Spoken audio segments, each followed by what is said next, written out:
Hello It's and good another one evening. of these things. Another one of these. You could do a little interview with a cast member. Yes, a special episode featuring everybody's favorite devil's advocate and our best Nuwisha. Ladies and gentlemen, it is Danston Murphy.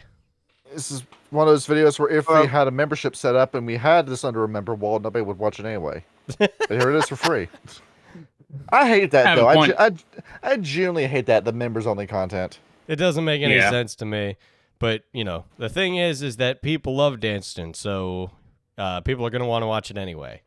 We got Dan, I guess so. who lives in Vancouver, Oh no, the most expensive part of all of Canada to live in. I do not live in Vancouver. Okay. In that We're relative, off to a great start, Johnny. in that relative area. There's a reason why you want to become part of that Vancouver Dark Alliance episode. That's because you know yeah, about that because- area. Well, it's because I've actually played in a werewolf game in Vancouver before. So, and when I say that, I mean the setting was in Vancouver before. Looking up British Columbian home equity as we speak to ask you how much is your property worth. Why? I live in Ottawa. I live in Ottawa, dude. Yes, all the way over in Ottawa. The second most expensive part of Canada to live in. I gotta love it. Yes. All right, so first question: why do you still live in Canada? Why do I still? Get out of there! Well, I have to wait in line. I'm pretty sure DMV I'm pretty sure in order to actually get a citizenship, you have to wait in line. Yeah, It go takes years. try and get out of America. It takes 4 years to get a visa in Canada. Now, It took my brother 25 years, and he's in the military. it took Jesus. him that long. I know.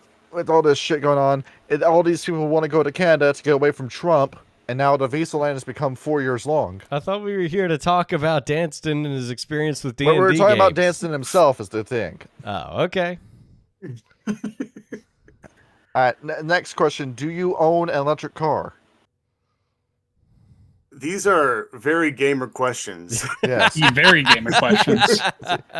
Do you own solar panels on your house for a country that is 65% of the time in complete darkness? I don't have an electric car. I don't own a house, so I can't put solar panels on the house. How much That's- Bitcoin do you have? Even if I did have any, I'm not going to say online what my worth is. What's your mother's maiden name? No, Hey, okay. Let's get into the questions. Actual here. tabletop This questions. is Ryan's whole idea. So I just pulled up some stuff already. How exactly did you get into tabletops to begin with? Let's see. I mean, Where mean, did it start? where did it start? Is a very good question, because I think we all start by the beginning of what our very big interests are. I'm pretty sure when I was very, very young, it started off with Power Rangers, then you get into stuff like I don't know, Pokemon or Dragon Ball Z and anime. That's where Eventually the nerd niche interest started around that time. Yeah, but eventually working my way down in the years, down the chain, I get introduced to tabletop games through a buddy of mine who also introduced me to Magic.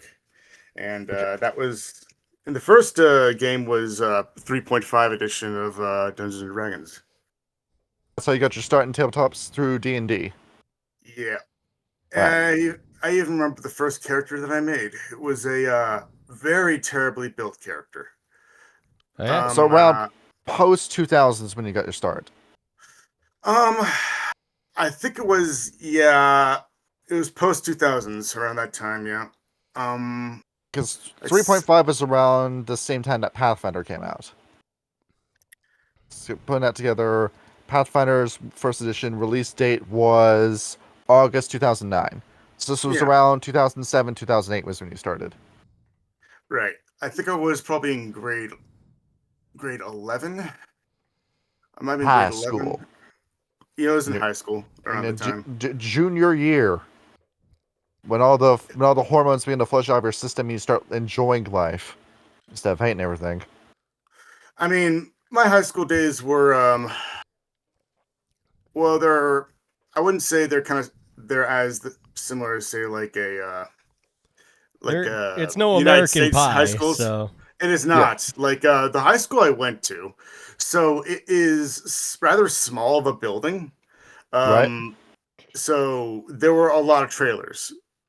Right. You know, because we didn't have enough space to fill all the classrooms, and they had bars on the windows of the buildings because they built this thing to be to make it feel like prison. Proof. Right. Well, they built it was designed to survive an earthquake. So they say. That's what they tell you. What the fuck? Bars on the windows for an earthquake? That sounds like some bullshit. What? No. People like to remember you're here forever. Exactly. But yeah, like, but I've gone to school in both the States and in and here in Canada, and like, man, you guys have really nice schools. So some of them, some schools have been around here since the '60s, and haven't changed at all. Where I remember my elementary school, my middle school, and my high school all had to bring in mobile units because the thing about NC is that this is a rapidly growing state. Now the schools are overpopulated. Yeah, both my grade school and my high school were both like pretty new, were built around about the 90s. But my middle school has been around since like the fucking 1920s or something. It burned down twice. And, you know, jeez. It was just a fucking grungy ass school. Like, and they decided to rebuild that piece of crap. Twice, evidently. You know the fucking middle school and Diary of a Wimpy Kid? That was basically where I went to middle school. Yeah. Never seen the movie, but okay. Yeah, it's rough. But yeah, so 11th grade was around about the time you started doing, you know, tabletop games, and you built your first character. And so what was that first character, if you remember? So the first character that I made, he was based off of he was kind of based off of a character that I made up in one of my, I mean, I used to draw like when I was a kid, and I made up stories about what I draw, and you know, I had a fantasy world, all that stuff. And this guy was he was a half elf. I called him Cambrian Shadows. That's where it all got started. And he was a rogue, and I very terrible to build. I mean, like I gave him the improved grapple feat, which is just useless in 3.5. It's just well, it's also in 5th edition. It was a terrible build. I mean, we all got to start somewhere, so yeah. You've been to realize that there's a meta to D&D, and there always has been since the beginning of 3rd edition. Yeah, and I started in like at 7th level, and nobody told me that I could actually buy magical weapons with all that money that was given to me. So you just had like a starting bow and a starting rapier or something. Well, use to bribe NPCs. I didn't even use a rapier. Like, I just used daggers because I thought just using daggers was cool, right? Yeah. Oh, he's a dual wielding dagger person. But no, how my buddy ran the 3.5 games most of the time is that we would never start at level 1 because we would just die right away. So he would put us at level 7, and then he would just give us in like character creation just a ton of gold. He would just give us a ton of gold. And here you go, build a character, and we could spend all our gold on any magical items that were there in the book. So you'd be absolutely showered in money during character creation. Exactly. So we would be well equipped, I guess you could say. At least to the other players. You hope so. At least, yeah, because like because the other people that we played with, one of them, there's one guy who always played the mostly naked monk cleric that took the vow of poverty. Mostly naked monk cleric. Because you're taking the vow of poverty, you're not allowed to own anything. Right. But you give a lot of buffs to your stats. That's one of those exploits to it. You mentioned that to me before. Yeah. About that kind of build.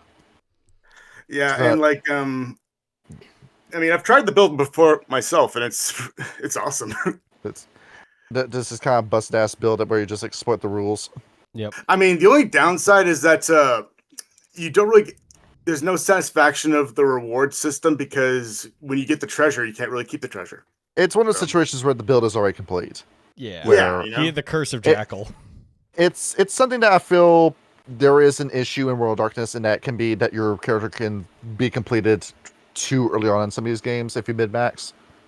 It feels like it's a better idea to make a generalist build and then build into your specialties as the game goes on. Because, Sean brought that up when we were talking about World of the Apocalypse, where he said, Siddhartha was done in terms of where he wanted to take the character. He had nothing else to do with his experience points. Yeah. I guess I kind of that's why I kind of want to give my characters goals that aren't really like possession related, like something I can actually do, And I'm trying to make those goals not really stat related, just more of like, interpersonal. Got it. I guess you could say. And I've seen you do that in Disco by Night when we were running that game on Friday. Oh yeah. So I guess maybe I want to explain that to people that never actually watched it. Well, before we get into that, your first game that you played was D&D 3rd Edition. Yeah. With the 0.5 update to it. How did it segue into World of Darkness? Oh gosh. So I played D&D for quite a few years. Yes. Right after high school, and what was the breaking point? What was the breaking point? I mean, I ran a game that lasted for 5 years, and as a matter, by the way, I'm a very visual DM, and here, I'll even show you something. You've got some assets prepared. Yeah. Should I put up the? It sounds like. Yeah. All right. It's up to retrieve it. Should it's I go a physical put up the? Copy. Should I put up the video, or is he? I think he's going to take a picture of it. I think so. Yeah. Oh, maybe yeah. I think that's what it's going to be. I've been building a thumbnail this entire time. Cool. We got. I was just taking a picture of it. So, right, Chucker and his snap. I went so far that I'll post it in general. Hold on a second. Gotta take a look. See at this. Yep. We got a treat for you, ladies and gentlemen. Actually, I'll post them in the studio notes. Studio notes, okay. All right. Yeah, there's a lot. We're building up the anticipation for this. Oh yeah. Oh, damn. Bro built a ship. Yeah. So that whole I built an entire pirate ship for my miniatures, and that's all made out of paper. All right. Really? That's cool as fuck. That's fucking dedication. Sick. I love that. So when it comes to in-person there's a games, website you can go to that actually had stuff like that, where you can buy these maps that are just paper printouts, and you just fold them and make them. And I wish I could remember the name of the website. It's been so long. I mean, I would love to do that if I ever run Saltmarsh IRL, because I fucking love that. That is so cool. And nowadays, you just 3D print most of this stuff.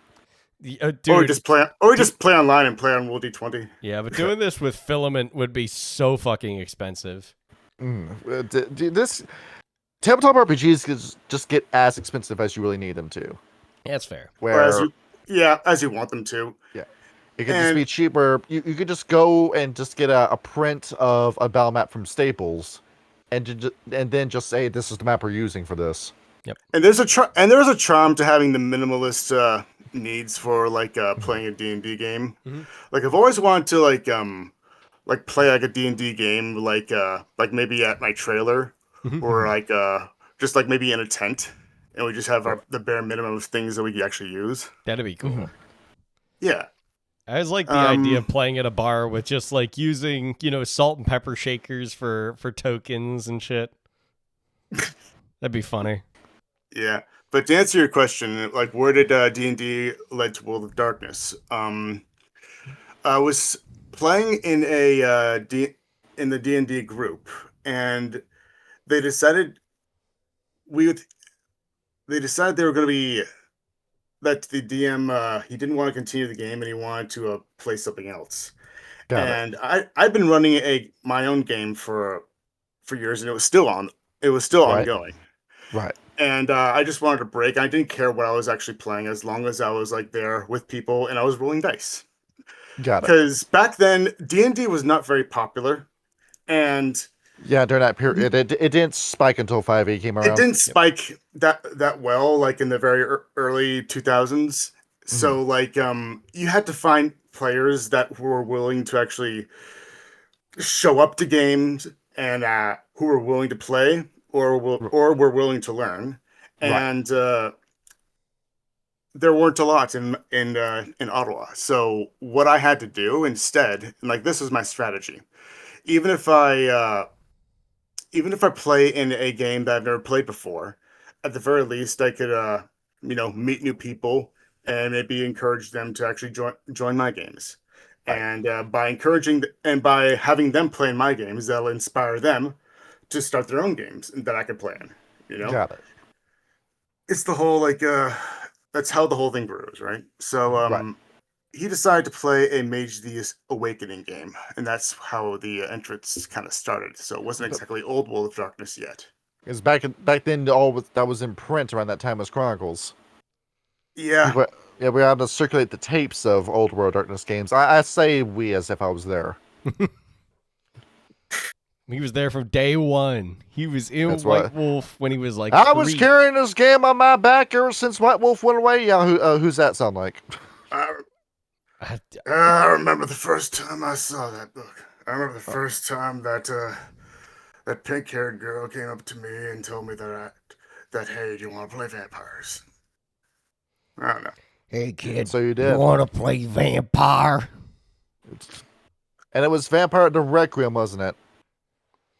Well, I never played Vampire the Requiem. Okay, thank fuck. Okay. All right. But yeah, after we played Mage the Awakening, that was cool. I played a detective, but then he died, and I played a doctor. Right. And then after that, we played a Changeling, the Lost game, and that was sorry you had really to play that. Cool. No, that was really cool. Oh, you actually enjoyed Changing the Lost? Okay. Yes, I did. I mean, like it was very. I think the story was very well played, and it's a very more horror based, but I really like just how interpersonal it actually kind of is, because I think someone actually described it as it's almost like your psyche is being raped or turned inside out. You're slowly turning into a demon over the course of the game. That's what it's supposed to be. That wasn't my experience. But I mean, like, there's a lot of fun things happened. We had to chase a live cooked turkey for Thanksgiving, and because it ran away. Well, American Thanksgiving or Canadian Thanksgiving? American. Yes, because I was going to say you've already had your Thanksgiving. Yeah, because it took place in Roanoke Island. So takes place in Roanoke Island. It was October 13th was what it was. Yeah. And then my first introduction to World of Darkness. I guess technically we did play a Vampire the Masquerade game, but it was a one-shot, and I played like this gangrel person, and I mean, you went down the same rabbit hole that Kyle did. Yeah, buddy, gangrel gang, let's go. Yeah, because I mean, like, I kind of based it off of another character that I drew. I mean, like, I drew a lot, right? So, I was that guy in high school that everywhere I walked around, I always had a sketchbook in my backpack, and I would always bring it out and sketch whenever I was bored, hanging out with my friends. Yeah, I was that person in the friend group. Yeah, that. For me, it was just folding paper, where I did just a bunch of origami when I got bored in high school. People would just be talking about stupid stuff, or we'll just be watching anime on somebody's iPad, and I'll just be folding frogs while we're doing it. Nice. Well, I hung out with the stoner crowd. And you'd think, and here's the thing about stoners in high school. They actually spend a lot of time outside. Well, yeah, because if you're inside, their parents will catch them smoking weed. You can't smoke indoors, you'll get caught. Well, it's not just that, but also every day was like your own little quest as well, because my buddy would call me up, or he would just knock on my door and be like, "Hey, Danny," and I'd be like, "What? Come on, let's go. We gotta go find my dealer." And of course, his dealer would be all the way on the other side of town, and we didn't have cars, so we just had to walk it. And it was the journey that was the fun part, and the town that we the town of Canado is actually pretty small. It's actually pretty small, and you could walk around and probably even spot somebody that you know, like just around that area. And sometimes we did. They would join and they would come along and be like, "Hey, look, it's Dale," and like he'd be like, "Hey guys, what's up?" And they just came back from that. You're on the weed quest with your friends. Yep, basically. Exactly. You're picking up side characters. Picking up, yes. Absolutely. Two friends on an important adventure. It was exactly like that. Yes. Needless to say, and yeah, I would always have a sketchbook with me. I keep in my backpack. Mm-hmm. Sorry, but Gotcha. yeah, and then after that one shot, we played a Werewolf the Apocalypse game, and that I fell in love with right away because, oh my god, I played a Get a Fenris Arun, of course, which is same character I played in the Egypt game. Now, was it the environmentalist anal flux that got you into werewolf? No, actually. You're not one of those people that got into it because you were a hippie or because you watched Fern Gully. No. There's two things that got me into it. A, I could play a Viking werewolf. Mm-hmm. And B, you're rolling a dick ton of dice. Mm-hmm. Yeah. That's the fun part. Absolutely. And it's satisfying.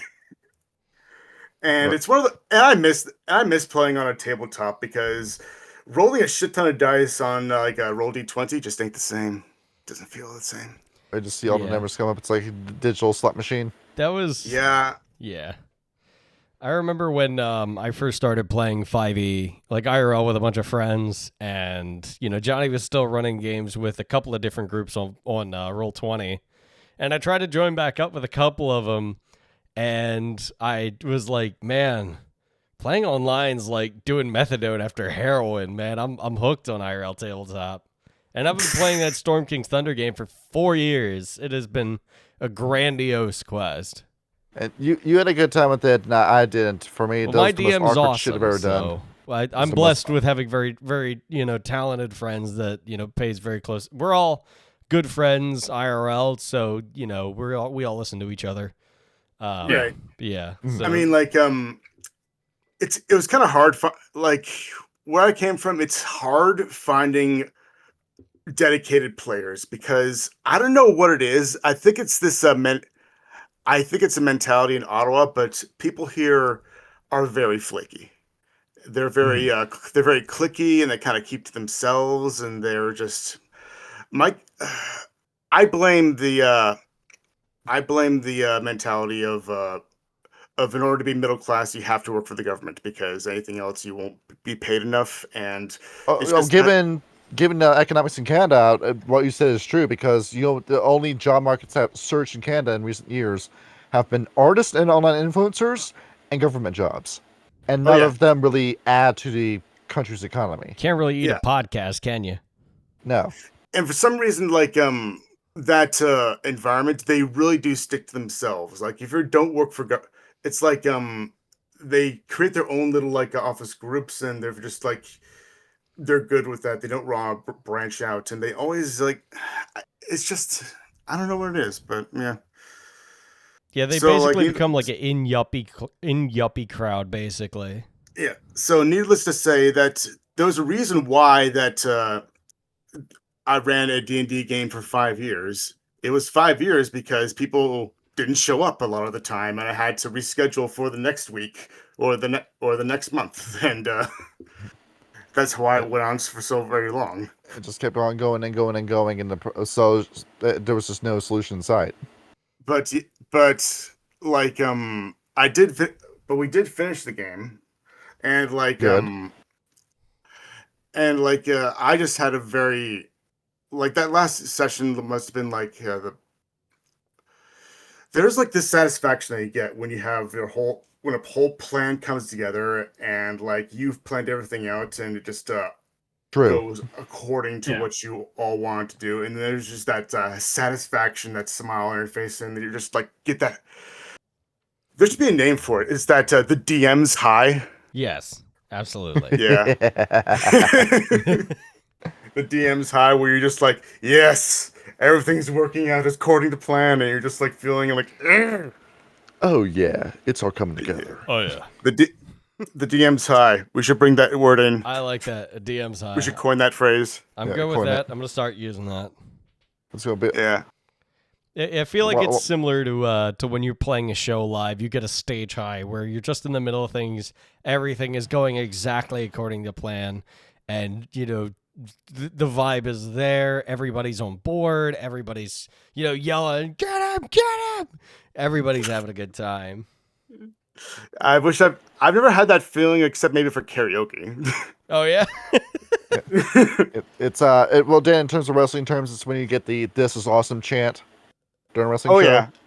Oh man, I don't think I could ever be a wrestler just because that adrenaline rush. I wouldn't know what to do with. I'd probably because when I get that much energy, when I get shaky, I know I mess up. I mess up just quickly. Explode from all the excitement. Oh yeah. I'll just trip on my own feet from just all the excitement. Yeah. What's really interesting about that is like I get that sometimes when I'm like in a mosh pit at a hardcore show, you're in a decent amount of danger there. And oh man. What's odd is that like that it's a dangerous situation, but nobody actually wants to hurt each other. But the music's going, everybody's running around, it's all crazy. And then at the end of the night, when the band walks off stage, everybody like gives each other a hug, pat on the back. You walk out into the cold night air, and then you take a deep breath, and everything just rolls away. It's just phenomenal. I remember my first mosh pit. What was your first mosh pit? Mine was a Warped Tour. Really? What year? Yeah. You know what? Give me a second. Yep. I mean, I have never been in a mosh pit.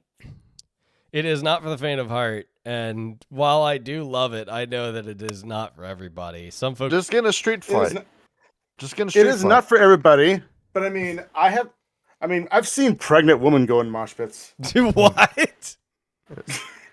A free abortion. You're not talking about you're not talking about Ends of the Road, are you? The show slipping in. Oh man. And then you finishing the campaign and just moments like that made you feel like, yeah, this is where you want to be. You're hooked. This is where you belong. Yes. That type Pretty of feeling. much. I mean, like it was that satisfaction where, like, you know what, I could die now and I'd be happy because, like, I mean, like, everything pays off. It was Van's Warped Tour, Greenland. Pierre Jack. No, that's the street. Oh, okay. It's the it was in Montreal, and let's see. Oh, $40. Wow. What year was this though? It was it was 2007. Okay. There we have it. Yeah. Yeah. 2007. Wow. Yeah, it was in Band's Warped Tour. It was first mosh pit was the band called Bless the Fall. Mm-hmm. And yeah, they're a metalcore band. I think I know them. Yeah, like I think they're actually Canadian too. And yeah, that was actually a pretty good mosh pit too. Like we and like the last song they had everybody did this wall of death, and it was huge. Oh, yeah. It was like the biggest wall of death you probably ever see. Because like I actually even looked up a video of it online, and I just saw like nobody chickened out. They all charged completely, and it was just like a mesh of dust just arising from the amount of people just charging at it. It was a very dry day, that festival. Oh yeah. Oh Yeah, yeah, that sounds but like I a saw fun like time. yeah, We're but for I a mean chance we to charge saw into each other. what did we saw that year? I think we saw Norma Jean, and we saw Maylene and the Sons of Disaster, and we saw Flogging Molly, I think. Oh, nice. I mean, we just missed it. We just catch the last of it because I think we were seeing somebody else. Kill Switch. Yeah, we just got back from Kill Switch. That's a good one. Yeah. So we went from Kill Switch and we just caught the last minutes of Flogging Molly. And I can't remember. I think it was Megadeth that might have closed for the day, but yeah. Jesus. Oh man, I could talk about metal festivals all the time. Yeah. But in regard, yeah, go ahead. Still doesn't top like 7,000 tons of metal, like 40 metal bands on a cruise ship, but it's still pretty good, and I wish that they still did that, but sadly I don't think they do it anymore. No. Yeah, it was discontinued. Yeah, that's the thing. And like, I'm fortunate enough to have gone to the first one, which is what people say is actually the best one. Yep. Sometimes a festival knocks it out of the park, like on their first time around. Oh yeah. But yeah, back to tabletop. One thing that I do remember you talking about a lot, Danston, was the fact that you do LARP for World of Darkness. So how exactly does that go? So LARP is fun. I recently left it because I just couldn't come up with a new character because I really was invested in the one that I liked. And they want to do the 5e shit. Well, they made up their own version of it. It was well the new one was. Like, because they tried to 5e with it, and a lot of people didn't like it, and that's why they switched over. But because we had to switch over, we had to make new characters, and I wasn't exactly. That says something, doesn't it? That the entirety of Werewolf was changed up for the Swedish LARP scene, and then everyone except the Swedish LARPers likes it, and everybody accepts the Swedish LARPers hates it. But I mean, like I've ran a D&D game that started off in 4th edition, and I was able to like reintegrate it into 5th edition, so like with no problem. But then again, I also wanted you to be a living computer to run an MMO. Back when they wanted to run it as World of Warcraft, but I mean, to be fair though, I wasn't running a game of 30 people, and it was a pretty big crowd. Oh yeah, for like but yeah, like LARP is it's fun, and I think it's a different experience when you're playing in a vampire LARP or a vampire LARP as opposed to a vampire game, because you really do get the feeling of actually being a vampire in a city more so, because you're interacting in a larger crowd of people, and people play really differently in person. They like going hard mode. Got it. And what I mean by hard mode is that they won't pull punches when it comes to actually lying to people. Really? Well, yeah, because I mean, if you're playing a game in like a tabletop, like I think there's some degree that you give your character where you don't plan out or scheme as deeply in terms of pursuing your goals, right? Because because it's just you and a coterie and like a DM, right? Mm-hmm. Right. But with but in a LARP, like there are players that were actually that said they were playing a gang role, but they were actually a celebrity the entire time, and I never knew until after the game was over. Yeah, and that there and moments where I because I ran a gang, because it was an anarch gang, and I was a gang member. I ran I was one of the gang leaders, and one of my gang members, somebody snitched on him when he was like trying to do something, Right. and I never knew. I never ended up finding out who it was, and the person that actually backstabbed me was actually the person that went up to me and was the first person to offer his assistance. So it's like you got snaked by somebody that you thought was trustworthy. it is very liberating in terms of what you can actually do with your scheming, because you can because there's more players, there's more of a coterie, you can do that. And like I'm probably not the best person to talk about LARP, but I mean, like, first impressions of it, I think it's great. I just I definitely think that it's not for everybody, though. Now, do you say that because there's just a different energy to the LARP where everybody's all on the same page and you can see the expressions? Which that helps bring down some of the walls. A part of it. Also, some people are also not really comfortable with that kind of thing, and they just kind of need. I think some players just like don't play games in that mindset. So they kind of need a railroad in order to actually like operate like in a game. Yeah, we got a few in our server that could use that, which is fine. I mean, it's cool, but I mean, like, I think some players like. Yeah, it's definitely not for everyone, and sometimes, and I mean, it can also get into very interpersonal territory, because like sometimes fights can break out, and you have to actually be mature and have to make sure that you're not like offending anybody or not getting too deep into character. Like, I got into trouble because apparently you're not supposed to actually touch somebody, and I ended up getting too into character, and that was a problem, and I still feel bad about it. Actually, because like I mean, these things happen. You try to invest yourself, get immersed. It becomes one of those awkward memories where you remember it, and you remembering it helps you improve from that point. Yeah. Sometimes just a little shame is good. Sometimes just a little. Yep, little bit. Just a little bit. But yeah, I was gonna.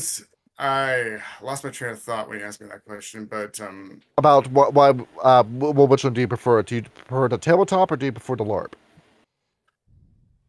For vampire, like for a modern vampire game setting, I think, and as long as you're not playing 5th edition, I would say vampire LARP is actually. It's more of an intense. I think it's a lot more fun. I think you get to be more in tune with the character that you create, and you can actually like make your costumes, and there's more you can do than just making the stats of your character. Right. Because you can like build onto it. You can actually make costumes and like just like. Come up with now, if I'm playing Nosferatu, do I need to take a buzzsaw to my face before I can play my character?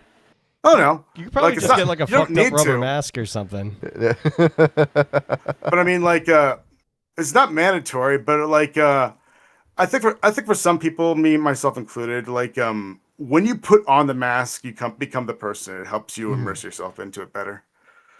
But yeah, in terms of vampires, if it's a modern setting in a not in 5th edition, I would say LARP is better. For a werewolf,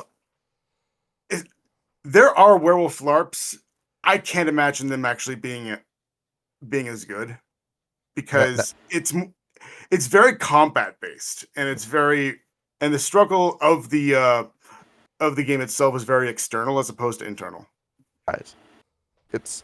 It's a lot of you find the evil corporation, and it's going to be a little bit awkward doing this in public, saying, we're going to blow up the big pharma company, and you say it in character, and then somebody in the gymnasium looks at you like you got your head on backwards. Yep, and then all of a sudden cops are called. That becomes a whole thing.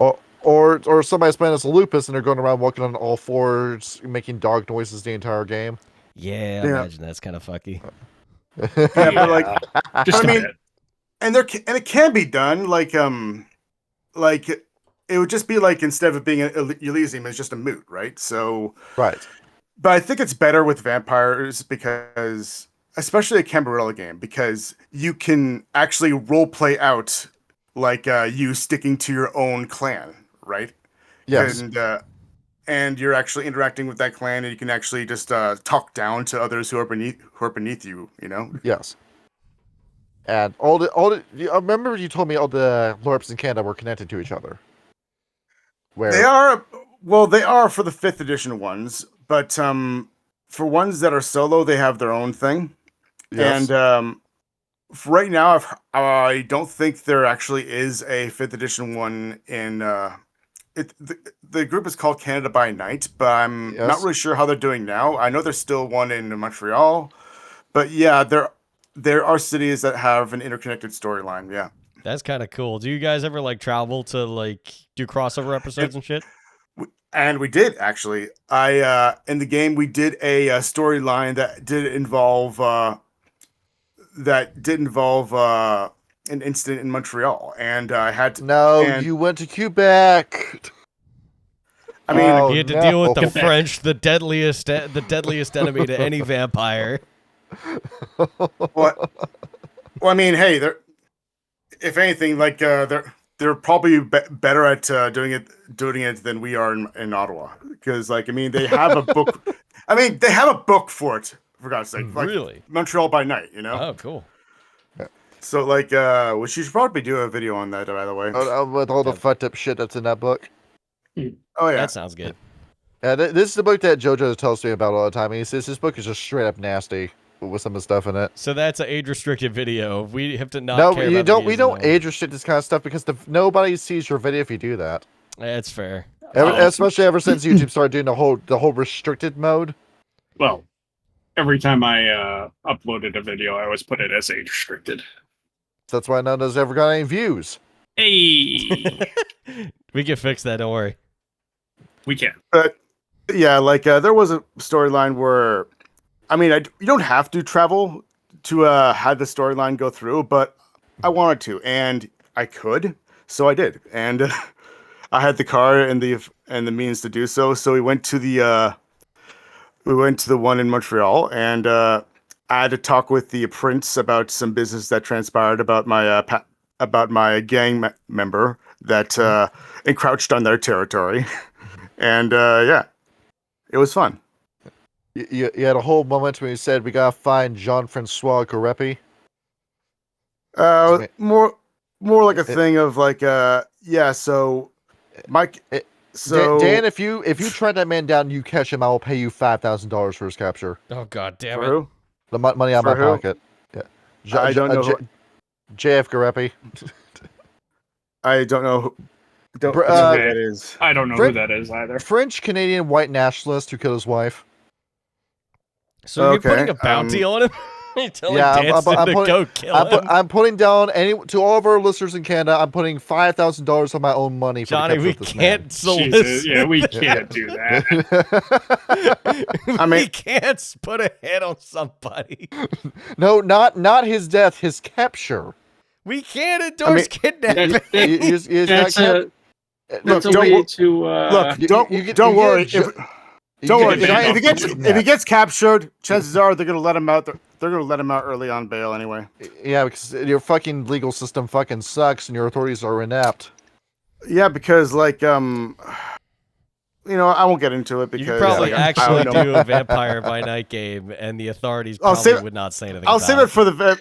We'll save it for the Montreal by Night video. It's gonna be easy to be a vampire in Canada because the police don't do anything. it. Yes and no, because you do have to hide your guns from any activity, and if you do even fire a gun, people are gonna get suspicious. But with the crossbow, you can be on top of a man's house, squatting there, waiting for the man to come back, and then you shoot him with the crossbow.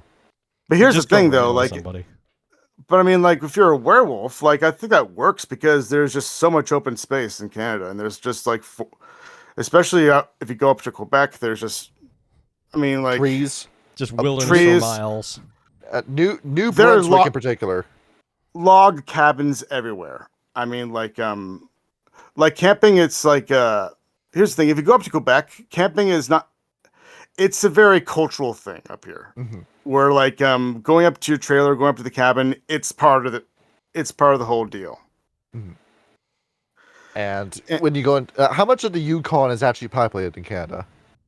I don't know. I've never been. Or if you want to get to Nunavut, you actually have to go there by helicopter because there is no road leading into the cities. Or plane. But yeah, my dad actually lived in Nunavut at one point because my grandpa was in the Navy, and they were stationed there when they were very young, and there wasn't much there at the time. There was like a school, the military base, a little shop, and that's it, from what he described. Yeah, that sounds like depressing as shit. I mean, I think their biggest town has only got a population of 3,000. That's it. I mean, like, it was a military base, so yeah. Yeah. I mean, I wasn't there, like, but I mean, he probably could tell his story better. But because I've lived in different places. I've lived and traveled to different places here and there. I mean, I've been to almost everywhere on probably almost all the states on the East Coast of the U.S. Because my brother, we were a hockey family, and my brother played hockey, so we had to travel to different games here and there across the country. Do not tell me you're a Leafs fan. No, actually. If anything, if I'm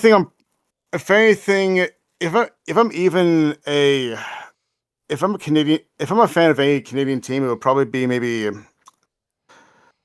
the Oilers, or maybe the Canadiens, the Montreal Canadiens. Okay, that's better. Yeah, like most like Boston because I can be like, they're turning over a new leaf. If you said the Leafs or the Jets, I was going to start picking on you. I mean, I don't think there's anything wrong with the Jets. They're from Winnipeg. You want to be from the Peg? Is that where you want to be from? I mean, why not? Chris Jericho's from Winnipeg. You say, we're from. What's Chris Jericho doing now? He's bloated, wrestling on AEW, needing MJF to carry him to success. And he is on top still. Well, get no wrestling fight here. What's the other fun town? Is it Hamilton I'm thinking of? Hamilton, Ontario? What do you mean by fun town? I mean, like, Montreal's a fun town. Let's see. Fun towns. Hamilton is basically Baltimore if it was white people instead of black people. Do they still shoot at each other over bullshit? Yeah, well, no, they don't attack you with a knife. They attack you with a man purse. But you still got people in Hamilton, Ontario, who are just laying in the middle of the street, stoned out of their minds, and the police just walk over them and don't bother with anything. Yeah. I mean, it depends on your idea of fun. If your idea of fun is just relaxing in a cabin in the woods, just like with a lake nearby and going fishing, then yeah, like anywhere up in like the small towns of Quebec. I love a city. I love being in a city.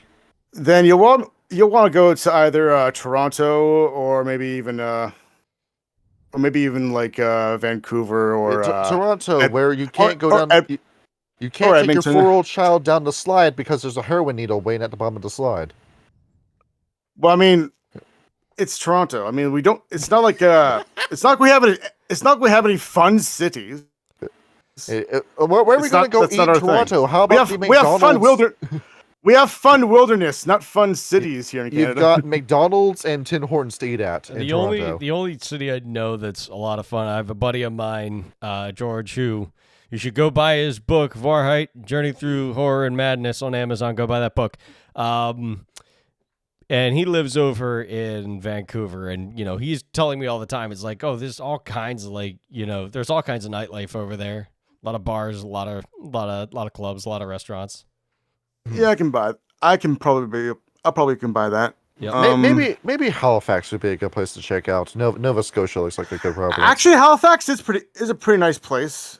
Pretty nice city to check out, especially when it's like just by the coast, because I mean, like the seafood is really great there. I do like seafood. And I think we actually went to the I think me and my brothers, when we were visiting there, we went to the Alexander Keith's brewery. Yes. And that was pretty cool. Nice. We you got lit. By the way, Alexander Keith is a beer, by the way. Yes. It's very Yes.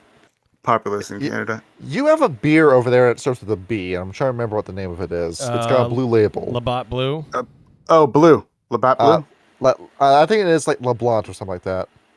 LeBlanc? I'm gonna. Yes. Labatt sucks. I'm gonna keep it a buck. If you drink that, you start ripping ass after you drink it. I remember, like, for whatever reason, my roommate's younger brother had it in the fridge, and I had to try one. I took a sip, and then I poured the rest out. It wasn't worth it. And you started farting constantly after drinking it. No, I drank a Miller. It balanced it out. I mean, my choice of cheap beer when I was back in my younger days was Moosehead. Oh, God help you. What? I thought it was okay. It's not bad. It's not Molson bad, but it's not good either. Okay, the reason why what got me on, or what sold me on Moosehead was I was at a party one night and somebody came in and he had this case of beer and it was Moosehead and he's like, "Hey man, want a beer?" And I'm like, "Yeah, sure." And I took it, and this is in the winter, by the way. Yep. And I was like, "Damn, this shit's cold." And he's like, "Oh, it's not just cold. It's beer that's been sitting in the trunk of my car all winter cold." Oh, I'm okay. just like, So you got the extra cool. I gotta be but I gotta keep it completely honest. Moosehead is just Canadian Heineken. That's all it is. Are you kidding? Heineken is shittier. Not real. Any beer that's in a green bottle sucks. You used to have good liquor, but now your Crown Royal plant has closed. It's still produced in Canada, but it's shipped across into America to be bottled. I mean, I still like Crown. Crown's pretty good. And then Ontario's Premier Doug Ford did this whole thing saying, "We're not going to buy Crown Royal anymore," and he gets a bottle and pours it out. But he does the alcoholic slow pour while he's doing it. Is this whole thing going to be about politics in Canada? Apparently. Let's get moving. Go ahead, Ryan. Danston, what are some of the thoughts you have when you create? Can you walk us through how you create your characters? I don't. Most of the time, I'm thinking of I usually start off with a concept, and I just build off it from that. Mm-hmm. I don't really go for stats. Like, I don't really get inspiration from a stat or a build, rather just like from a character concept or an idea. Mm-hmm. There are a couple of exceptions though, because sometimes like there is like something new that comes out and like that I want to try out.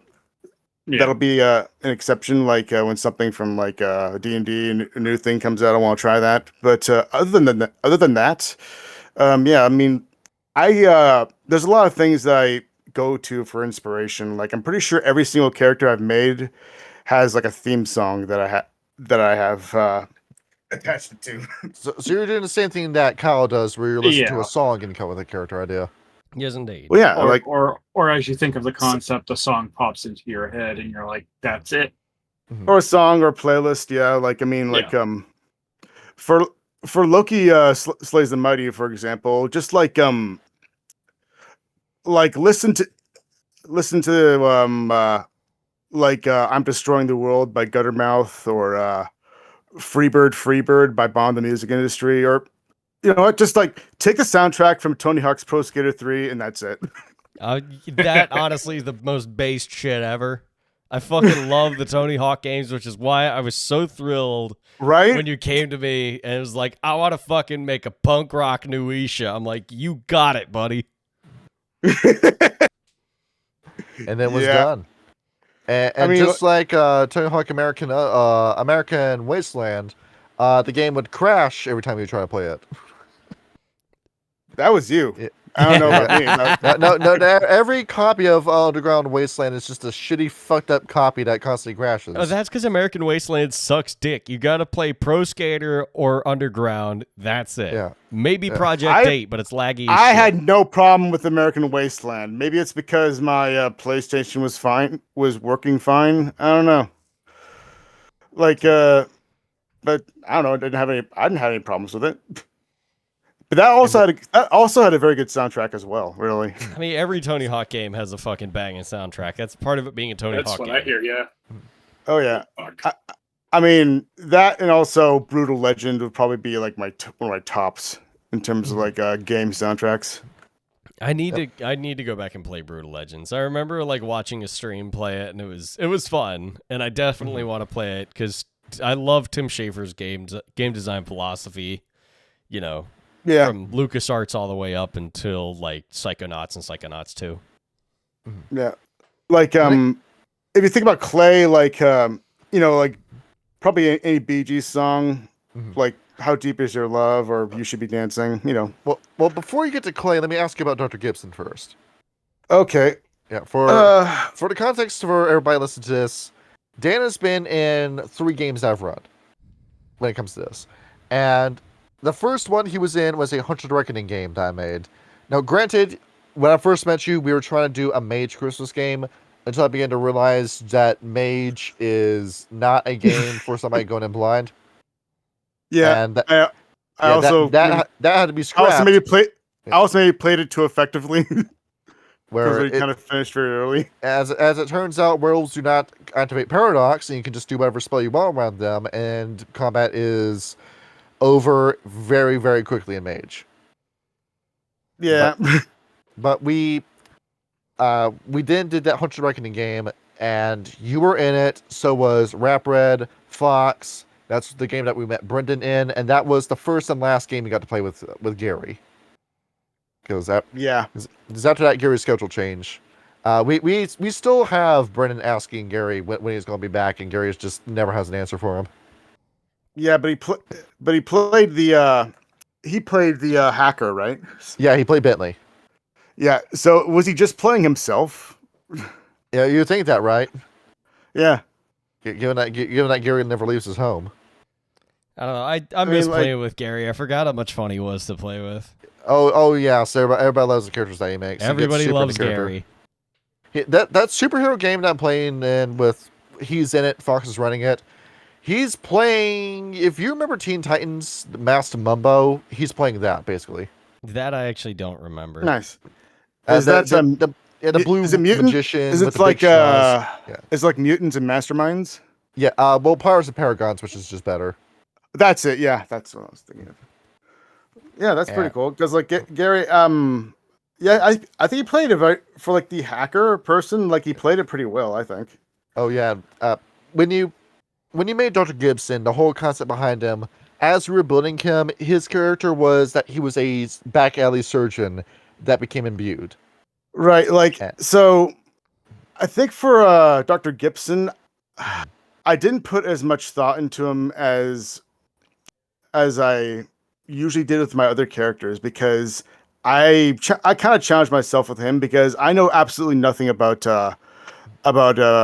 medical school knowledge or anything about being a doctor in that whole field at all. So nothing really inspires me on that, but I kind of wanted to challenge myself and be like, what if I could play a doctor, and so I did. and you played him. I remember as we were building him, you just didn't know what to do with the backgrounds.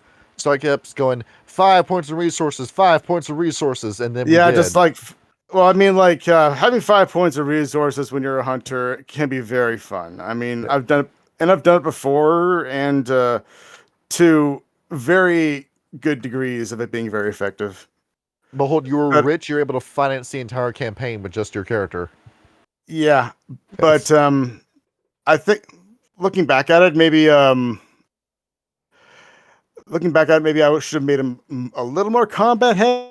Given that you got felted in your final boss.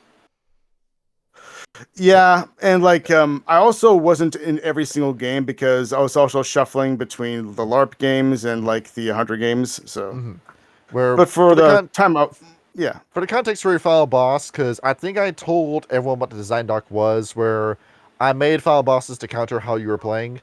I noticed that with Dr. Gibson, you were talking your way off just about every encounter you went to. Because if I remember right, you picked the Mercy Creed. Oh yeah, when you made him. Yep. And I said, well, how about it was a Vision Creed, but then we kind of went to the Mercy Creed because I wasn't exactly playing the Vision Creed very well. So like and it just made more sense to be Mercy Creed. On top of that, like Brendan was playing as a Visionary already. Yeah, exactly. So, and with the character as well, you taught your way of a lot of encounters where every time you met a monster, you didn't immediately initiate combat. You started talking with the monster first. Well, I mean, see how far you could get with them. So for your final boss, I said, well, how about I just put you in front of a gargoyle, a monster you can't reason with? And then that character killed you in 2 turns. Yep. Damn. But that was the whole ending to the game, because I said, let's go with a more realistic Hunter the Reckoning game where I did a whole kill 'em all kind of ending. And the only character that survived was Greed, and it was his suggestion to do the kill 'em all ending. Well, it was also Gary, right? Gary survived too, yeah. Yeah.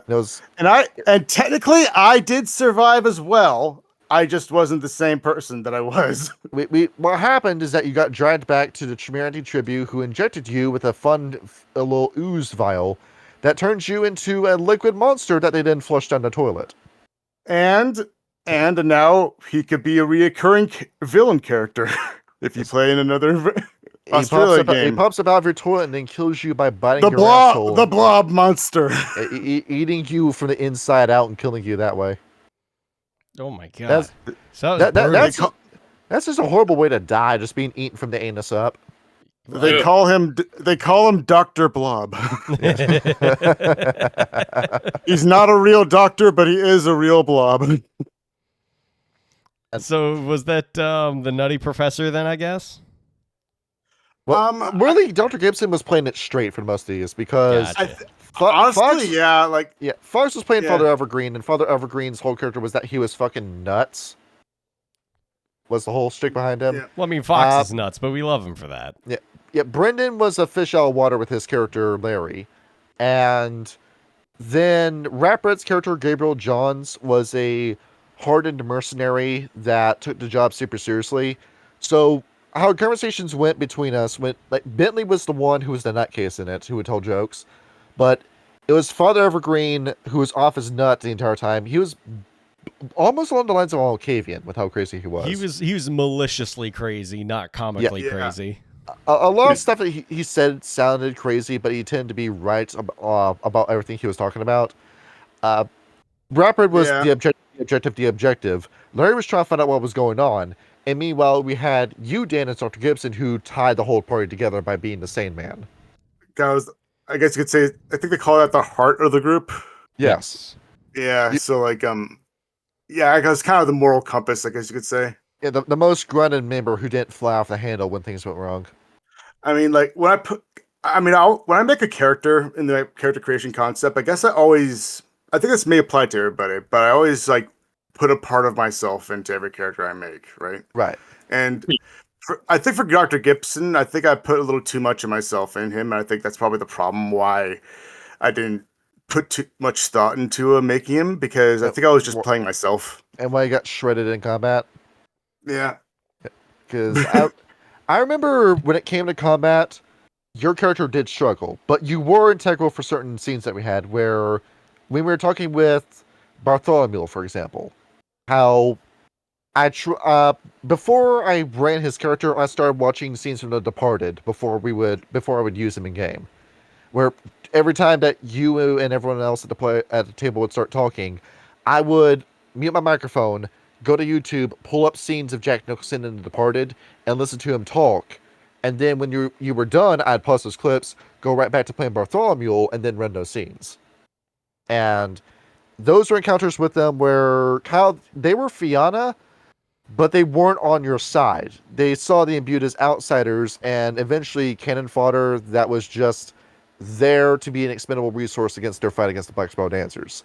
And you guys caught on to it, and every conversation you had with them is tense.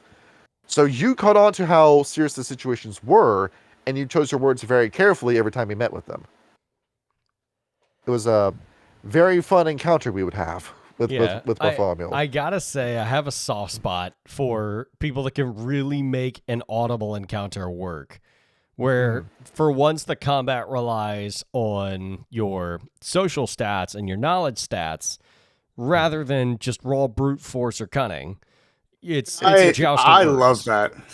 I love that, and it's a bigger challenge because like combat can be fun, but I mean like it's like it can't get to the it can't be the same old after a while. And because eventually you get one character that just handles the entire combat encounter for you, because that was Grimm and Ridge Cross New York.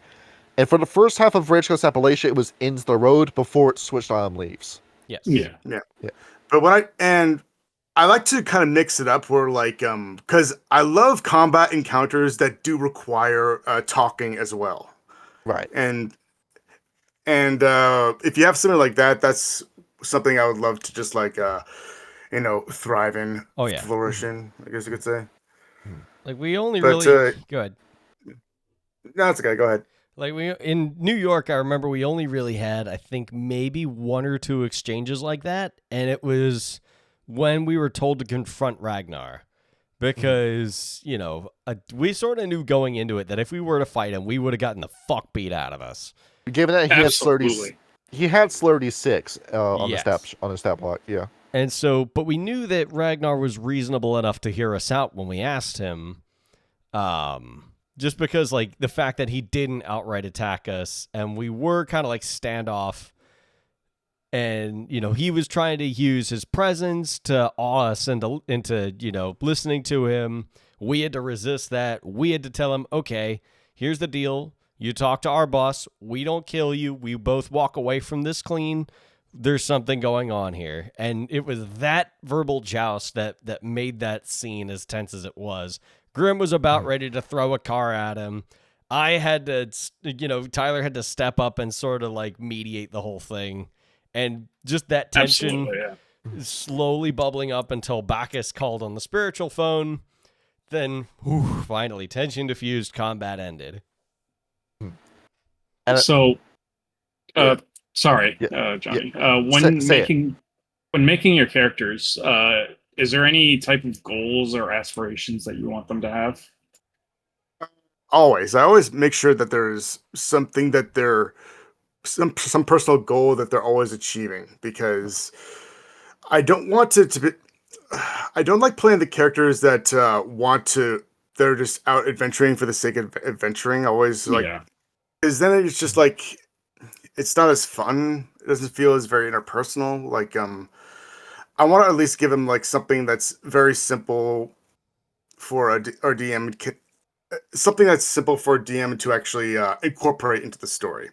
Yeah. I think one of the simplest ones that DM can work with is just a character who wants revenge, and I actually built I think one of my favorite D&D. Another one of my favorite D&D characters was he was a half orc ranger, and I called him Rancid Fintrol. That was back. That was back when I was naming all my characters after bands. Yeah. Where I'll do that too with werewolf deed names sometimes. Yeah, I could see that. I mean, like that was I've made. I think that was with Walks on Ashes. I think anyway. So but yeah, like I always make sure that there's a goal in mind. For Dr. Gibson, it was very hard because the concept of like you're suddenly a hunter now and you're following a virtue or a creed, and it can be a little and if you have something more specific while trying to have it be like in connection to your virtue and your goals, I don't know, I kind of felt like I was being limited to what exactly I wanted my character to do. Which is one of the flaws of Hunter's Reckoning, because the first and foremost thing you have to do is I want to hunt creatures of the night. Yeah. And what if you don't want to, like, or what if there's a different goal in mind for yourself? Where I saw, what was it? Brendan's character Larry was a comic book artist first, who was going in, finding out, learning about the creatures of the world of darkness, and then he would use that as his material for his webcomic that he would then use to breach the masquerade. That's why he was on his end. But with you bringing up goal-driven characters, this is where they might have a segue into Mr. Clay. Yes. Where for this game, for the context for it, this is Friday Uncensored, which I'll bring up occasionally in some of our videos, where everything is on the table.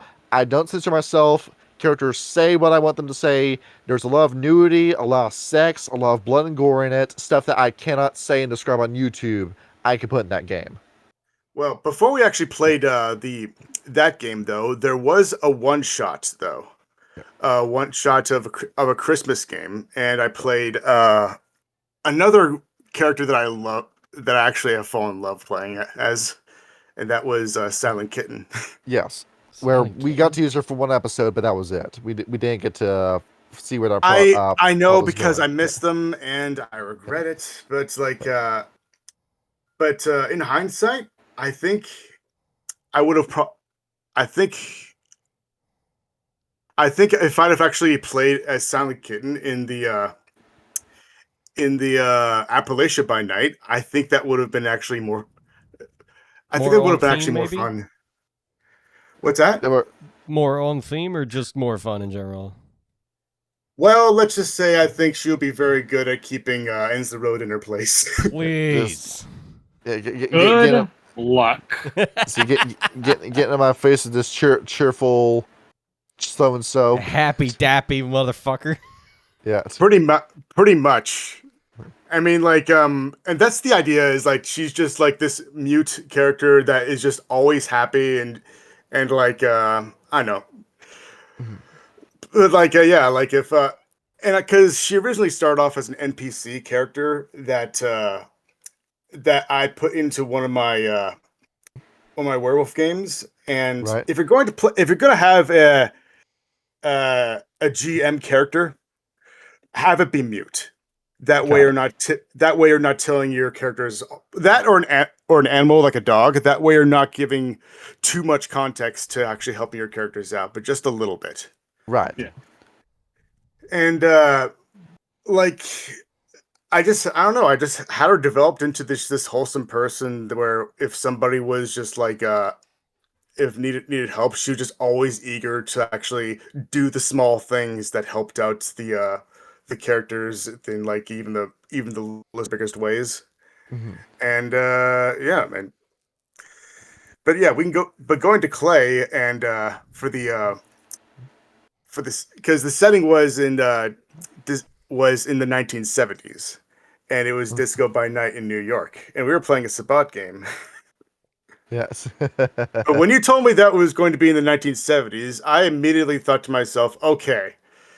Like, I had just recently saw like Saturday Night Fever, and I'm thinking to myself, yes, I think I could make myself, I think I can make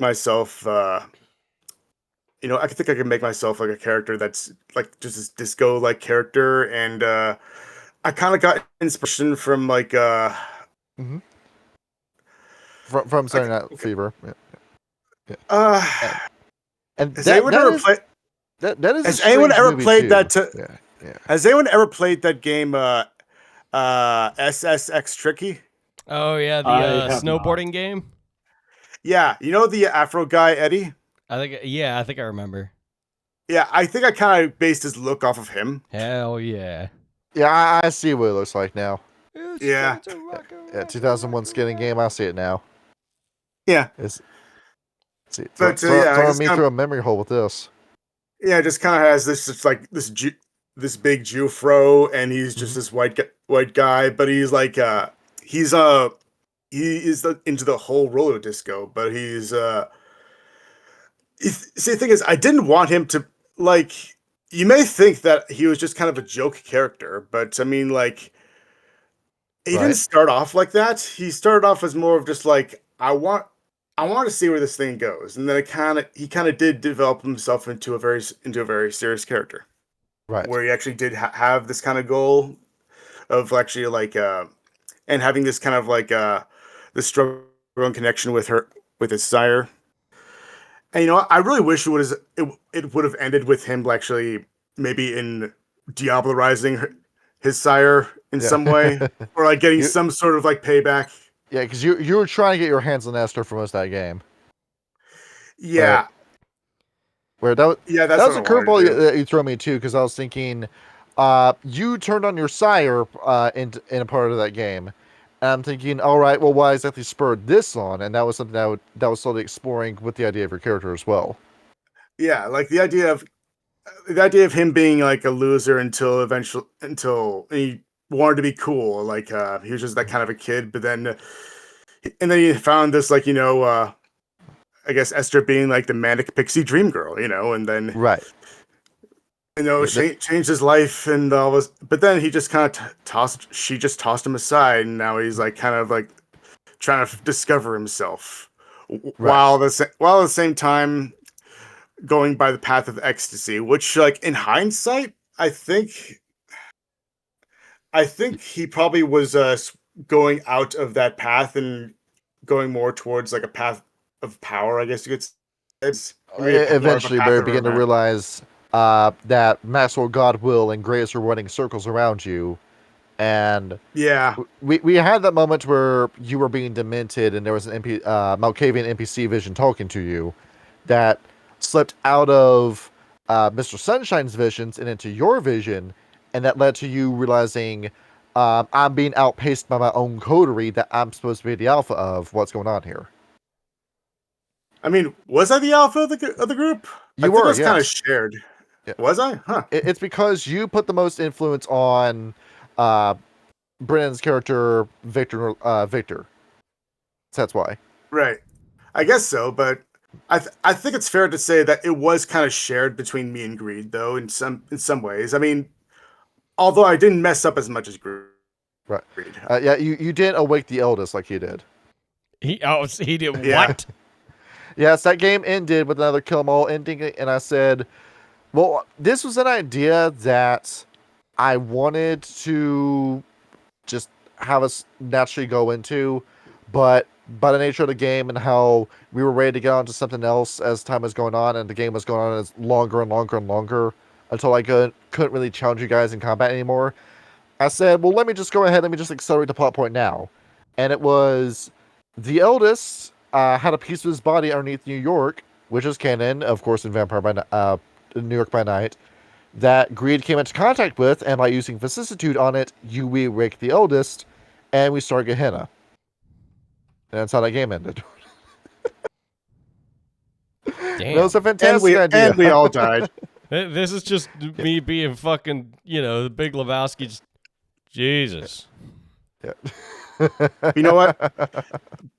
Like, and it's kind of a shame because I kind of wanted to bring him into the Miami by Night and have him just be this completely changed, like no longer into the disco thing. He's trying to get more into like the synth thing, like recreating his like whole persona. He's trying to reinvent himself for the 1980s. Yeah. Well, because of course we can have that be a thing in the game all the same. Because my continuity and Johnny's continuity don't have to be exactly the same, and people haven't seen that character before on the show. Splinter off. Yeah, that could make sense. And plus, like, because he did send off Robin to Miami to just be safe at that time. So true. Yeah, so there was a kind of a goal, in per se. But yeah, like for Clay, like I'm just satisfied. Like the whole dance scene at the very end was just something I was looking forward to as well the entire time. Yeah, your showdown with the rival background that you were asking me when am I doing it? When am I doing it? When am I doing it? And said, okay, well, you want it, you're going to get it, and we're going to have it at the very ass end of the game. But then the payoff is so much better when you get away for it. It's the anticipation. Yep, and absolutely. And you know what? I'm actually kind of glad that he lost. I'm glad that he lost because he needed to have that death of his character because it now gives him reason to actually let go of disco altogether and find something else.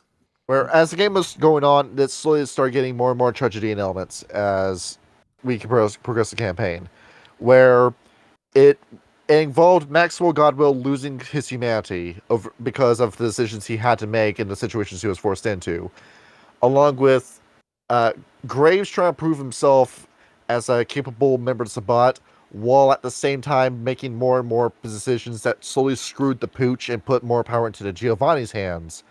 And Victor Northwoods being a hopeful doctor who slowly started losing himself to vicissitude and was going to go down a dark road if the game didn't end the way it did. So that's how all those storylines concluded. And yours ended with it being a tragedy where your sire got killed in front of you before you get your hands on it. You almost diabolized one of your pack mates, and then I did. That was the most tense roll we did in that entire game. Where, to tell you what happened, Kyle, Clay during our final boss went into frenzy and almost diabolized Greed's character. Oh shit! Yeah. Nice. Oh, that time. He was one success away from succeeding. That would make me shit myself, dude. That was down to the wire. And then we would have had to roll to see who controls the body. Would have been you or Graves. Yeah. That would have been interesting. Yes, that's the first time I've ever seen that in Vampire, and that was a really that was a really tense moment because we didn't know how it was going to go down. Yeah, I bet. Jesus. And but I just like how because throughout the game we were diablerizing the villains that we fought. Serial offending diabolist. You didn't stop doing it. But that's the point of diablery, right? Yeah. You were two steps away from becoming an Assamite at that point. Yeah. But here's the thing. I think all of the vampires that I diablerized. One was this. One was the cross dresser. Yeah, and the other was Z Melbourne, who was designed to be your antagonist specifically. Yeah, and then there was one, and then there was this black sassy chick that was a Bruja, and I really kind of tried to play it so that the more you just ended up just being more sassier. Yeah. After just diabolizing both of those people. After diabolizing both, you just let your inner bitch out. I just let my inner. Yeah, just let myself. Let yourself go. Let myself go. Yeah. Bring out more of the limp wrist, I guess you could say. Or people who have got to let our bitchiness out. Or it turns to a poison within us. Yep. So, and you don't really get to do that a lot, but in a lot of games. But when you're playing in a Sabbat game, I think there is more liberties to do. Which is why I only run Sabbat games. This is the Sabbat are right about everything. Almost everything. I mean, granted, these guys are monsters. They are horrible people, but they're right about what they're talking about. They know what they're talking about. Yes. You gotta take the good with the bad with the Sabbat. You know, if you look, he's out of line, but he's not wrong. He's out of line, but he's right. You know, if you looked and act like complete cancel the time, I could see my way into being one of yous. But the problem is, you look's a complete cans. And your big accomplishment over the course of that game, by the way, was you got into contact with the Assamites in New York, and you managed to strike a deal with them. Ooh, the boss. Good job. And we did. And what could have been a very hard final boss turned into a cakewalk because you made that deal. We did. That was just a smart decision to make. It was just smart. You proved yourself to be the true alpha all the entire time. I don't know. I guess it just happens, you know. Sometimes the chips fall exactly where they need to. Yeah, sometimes you just make the right call. Sometimes just need to whip it out, you know. Just give it that old mushroom stamp. God fucking damn it! Life is like a cookie; it always crumbles. I was like a box of shit. You never know what you're gonna get. That could be liquid, could be solid. He didn't say that. Yeah, close enough. But yeah, that was a good game. I enjoyed the soundtrack when we were while we were playing. Oh yeah, because I was playing nothing but disco music on a loop. Got candy on my heels tonight, baby. And that was the same game where Fritz the Cat was a character in it. Yeah, man. I the one that you were supposed to play there, Kyle. I showed up for a little bit, but like I had shit to do, man. I mean, like totally. I had places to be. I had adventures to go on. I wasn't gonna sit around with a bunch of fucking bloodsuckers talking about how much better everything was 100 years ago. Who gives a fuck about that, man? I think I think the last game you actually were you kind of ended your last last night on Earth pretty happy. Did I? Because I literally told you, look, you're gonna stay here at my club. Like my girls, and like all my girls, like they need protection. I need you to do that. And you're like, oh, okay. That's it's very much a Fritz the Cat thing to do. Yes. His last day on Earth was a sex marathon. Hey man, hey, he died happy. That's what matters for Fritz the Cat. Yeah. That's how it ended in the movie too. So worked perfectly. What was that story? What was that Nigerian man who died during a sex marathon with his 6 wives? I don't know, but you know what? Death by snoo is the way to go. I gotta say. Yeah. I'm pulling this up. Nigerian businessman Uroko Onoja, a polygamist, died after 5 of his 6 wives tied him down, forced him Viagra, and put him through a 12-hour sex marathon. Well, no, I think it was the Viagra that killed him. Yeah, it's fucking all. You get dehydrated every time you nut. Yeah, they didn't give him any water, and hey, that's a good way to cut water, right? What is it? Yeah. Nitrate? What is it? Potassium nitrate? That's what it is. It's a blood thinner. So that in your heart, and then being dehydrated for however many hours, no shit that it kills somebody. Damn. You know what? What a way to go. Yes, indeed. Yeah. What a way to go. Wrong. I am a little bit sad I didn't, get involved in that game a bit more. But, I've got my Friday game where I play Strahd.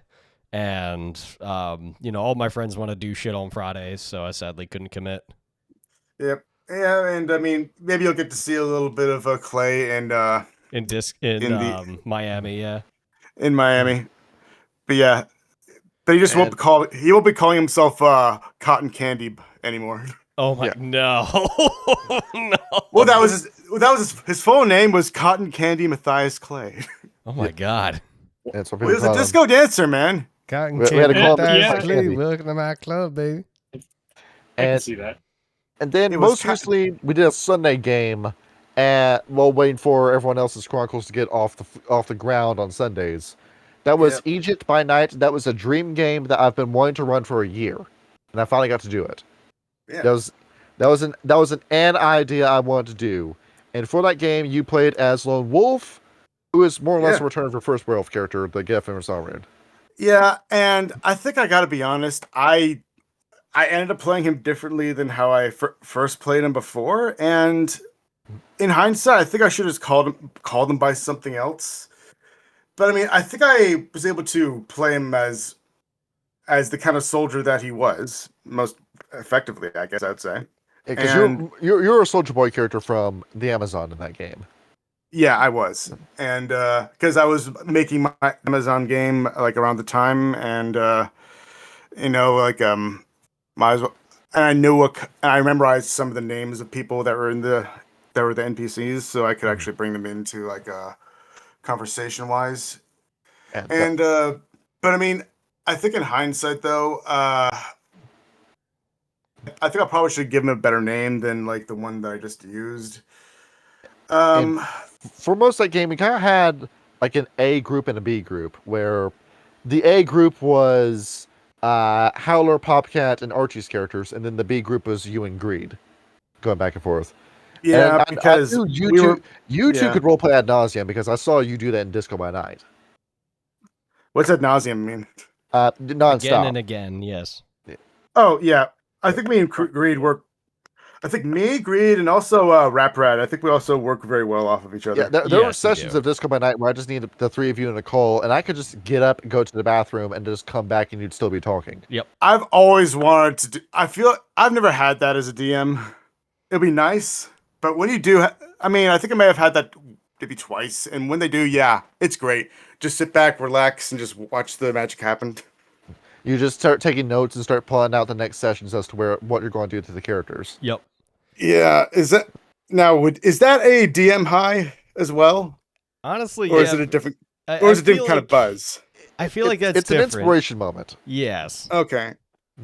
Because we do that all the time in my IRL games, because every single one of us at that table is so invested in our characters. And it's especially great if it's like near the end of the night, we've done everything, we beat the day, we're the triumphant heroes. Let's go to a fucking tavern and get hammered. And then the DM gets to role play all the NPCs and all the barmaids, and we get to sit around and talk shit. And usually the DM has like one or two companions that join us, and so the DM gets to like role play with us a little bit. And it's always great to have that in a game, because that just shows real camaraderie between players that you don't really get anywhere else. Yeah. I mean, yeah, and I find it sometimes like I'm learning now to try and like really let that go, like both as a player and a DM, because like I don't know, sometimes I'm always worried whether or not they're actually, whether this whole role playing out is like because like even though you guys having fun from like the outside perspective, it feels as if you're just kind of coping as a means of you wait. Is it this? Oh, this is how they cope for waiting on me to actually get things done, to actually move the plot along. It's difficult trying to gauge people, or for me at least, people's reactions on while you are running the game. Which I do at the end of all my games. Let's say, what are we thinking? What's on our minds? Are we all having a good time? Yes. Yeah, now, I always do this, and I always do the same. And it's but I think I'm learning now to just kind of let things fly. And I'm usually, when I'm playing in a character, I always end up putting myself as, or I always like end up I always evolve into the character that's the plot pusher, where I'm always pushing the plots and getting people to okay, let's move this along, let's go to the next thing or something like that. Because after all, with Lone Wolf, you were the one who was doing a lot of the survival roles, tracking roles, trying to find out where the lamp was for most of the game. And the plot of Rage Girl Agent was to hunt for a genie lamp, by the way. And then, of course, we find the lamp, and as we find the genie of the ring, and then that led to us hunting for the genie of the lamp, and then deciding who gets that lamp, because that's a little bit too much power to be left alone in the world of darkness. Yeah, definitely. I mean, I think I may have played my character a little too smart. Yes. And where it helps be a smart R-Rune. We can't all just be muscleheads all the time.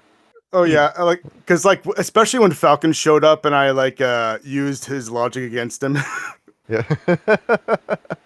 We had a conversation with Falcon himself in that game. Yeah, because Falcon showed up right after we got the lamp. And he's like, "Oh, you retrieved the lamp from me. You must be the girl that has a magic lamp for me." Yeah, and at first I gave it to him. Yeah, sure, but then one of the characters stopped and was saying, "This is a bad idea. This is the Silver Fangs we're about to give this lamp to." Yeah, so I'm thinking to myself, "Hold on, I have an idea," and I'm just reading through the book. I'm just like, "Hold on. It says so in the litany, playing a Philodox here, that first the kills first the shares. So we killed him first, therefore it's ours." You proved it right. Yeah, and it was the Silver Fangs that made these rules. So technically, in the sense, you made these rules. And of course, Falcon can't take the lamp for you because he's going to expose himself as the fraud he is if he does that. Yeah. Oh god, Falcon with a magic genie lamp would be terrifying. All the shit that he would do with it. First order of business, kill all the Shadow Lords. Yep. And then there you go, Russia immediately gets lost to the worm, Baba Yaga takes it over, and then the Silver Fangs get fucked. Oh no, even more Zapsimilyard would take over. Oh, Jesus. Oh yeah. It's good times, guys. But I found it mind-boggling that you didn't screw us at the end of the game. Oh, that was one of the rare games I remember. There's a happy ending at the end. You turned into an avatar of Fenrir at the end of that game. That blew my mind. You wish to get stronger, so I made you stronger. I mean, yeah, I didn't think it would be like completely overkill, but I'm just like, shit, what am I doing here? I have places to be. And he just jumped over the Atlantic Ocean back to the Amazon to fight the worm. I literally did the whole, I must go, my planet needs me. And he was gone. Bro just backwards along jumped off the planet. Yeah, I'm like... And now we get to have the Silver Age of the Geth Fenris because Grandpa Fenrir is back, but not quite. Oh, hell yeah. Yeah. And I also made some notes myself, like for this interview, by the way. Do you want to hear Lone Wolf Through Fires? Do you want to see his playlist? Yes, yeah, please. I would love to see his playlist. Give us a Spotify screenshot. Okay, yes. Lone Wolf's playlist. Whenever he's in the Amazon and he's just shooting down Fumari, he always has this playlist on in his headphones, and he's listening to First Kill by Monomarth. Hell yeah. Sorry, what were you saying though? I was saying, can I just put the playlist up on the screen or nah? Just read it off. Just read it off. Yeah, sure. We have Skull Crusher by Wolf. Nice. Ceremony by Moonlight Agony. Surprisingly. Never heard of that one. It's actually sounds very werewolfy. Okay. Yeah, I mean. Blood of Heroes by Tyr. All right. Fire Burns Forever by Hammerfall. A lot of power metal on this playlist. Oh yeah, I like my power metal. We have the Sentinel by Judas Priest. Nice. Yep. We have When Hell Awaits by Savage Circus. And we have Firefight by Blackguard. Never heard of Blackguard. Goodness, I got a lot of music to listen to. Shit. Yeah, they're from Quebec, actually. Oh shit. Yeah, I think they are. Is that playlist on Spotify? I might want to give her a listen. You know what? I'll copy and paste it, and I'll post it in the notes. That'd be quite nice because I kind of want to listen to that. Go ahead. And then we have one more, which is 10,000 Strong by Iced Earth. Nice, nice. So you're also a subscribe to the philosophy that you like to build playlists around a character, like what they would listen to and stuff that's lyrically on par with the character. I mean, sometimes I mean, it's not like it's not like all my characters live in the modern times where a playlist exists, right? So right. But I mean, if they but I would imagine if it's more like if there was a AMV of the character, what the music would be playing. Yeah, I guess you could sense, say. Yeah. But yeah, I'm of the philosophy of that, I guess you could say. Gotcha. So yours is more like the soundtrack to the character, not necessarily what the character would listen to. Sometimes I guess maybe they would be listening to it. You never know. I don't know. Yeah, that's fair. So you can go either way on that. It depends on the setting, though, because if it's a modern setting, it makes sense. Mm-hmm. Yeah. For Morgana, it'll probably be more of an AMV. Yeah, I feel that way when building for my D&D characters, because my bard Luthwind River is kind of all over the place with the music.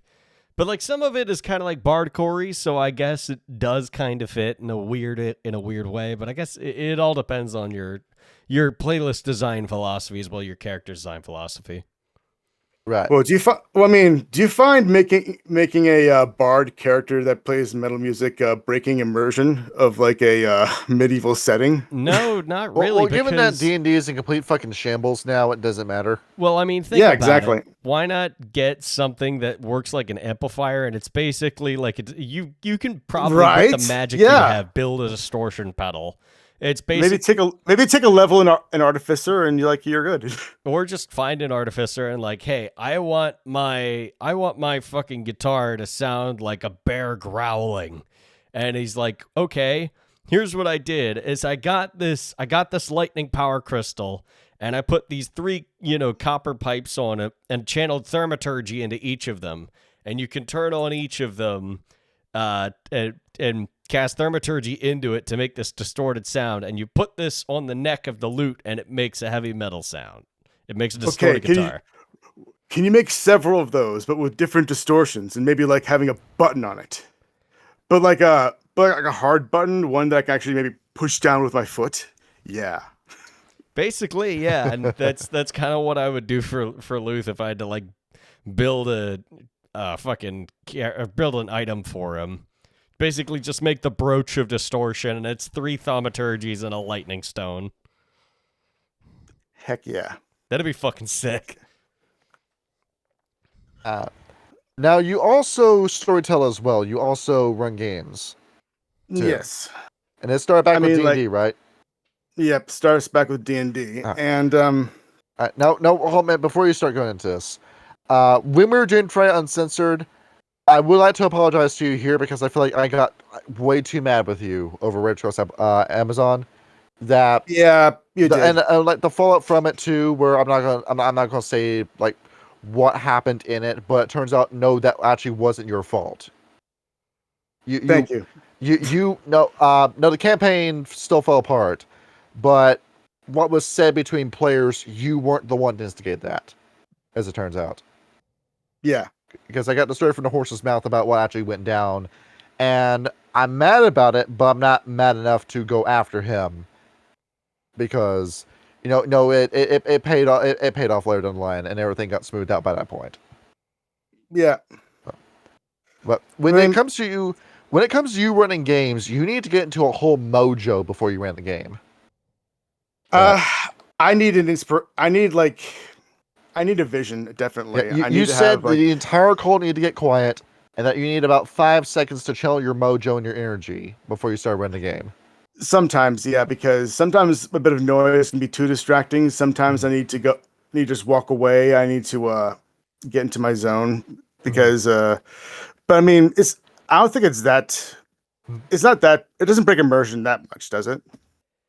No, because when I was playing your game, I felt like a text-based DOS game when I was a player in your game, or say an old LucasArts game, something along the lines of Day of the Tentacle, where your games have a very slow pace in comparison to the games that me and Kyle run.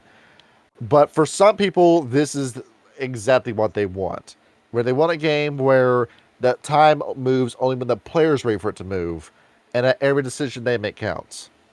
Well, did you get the same vibe? Because you've also been a guest on one of my Rage Across Vegas games. Yeah, where I played as a Bali in that game.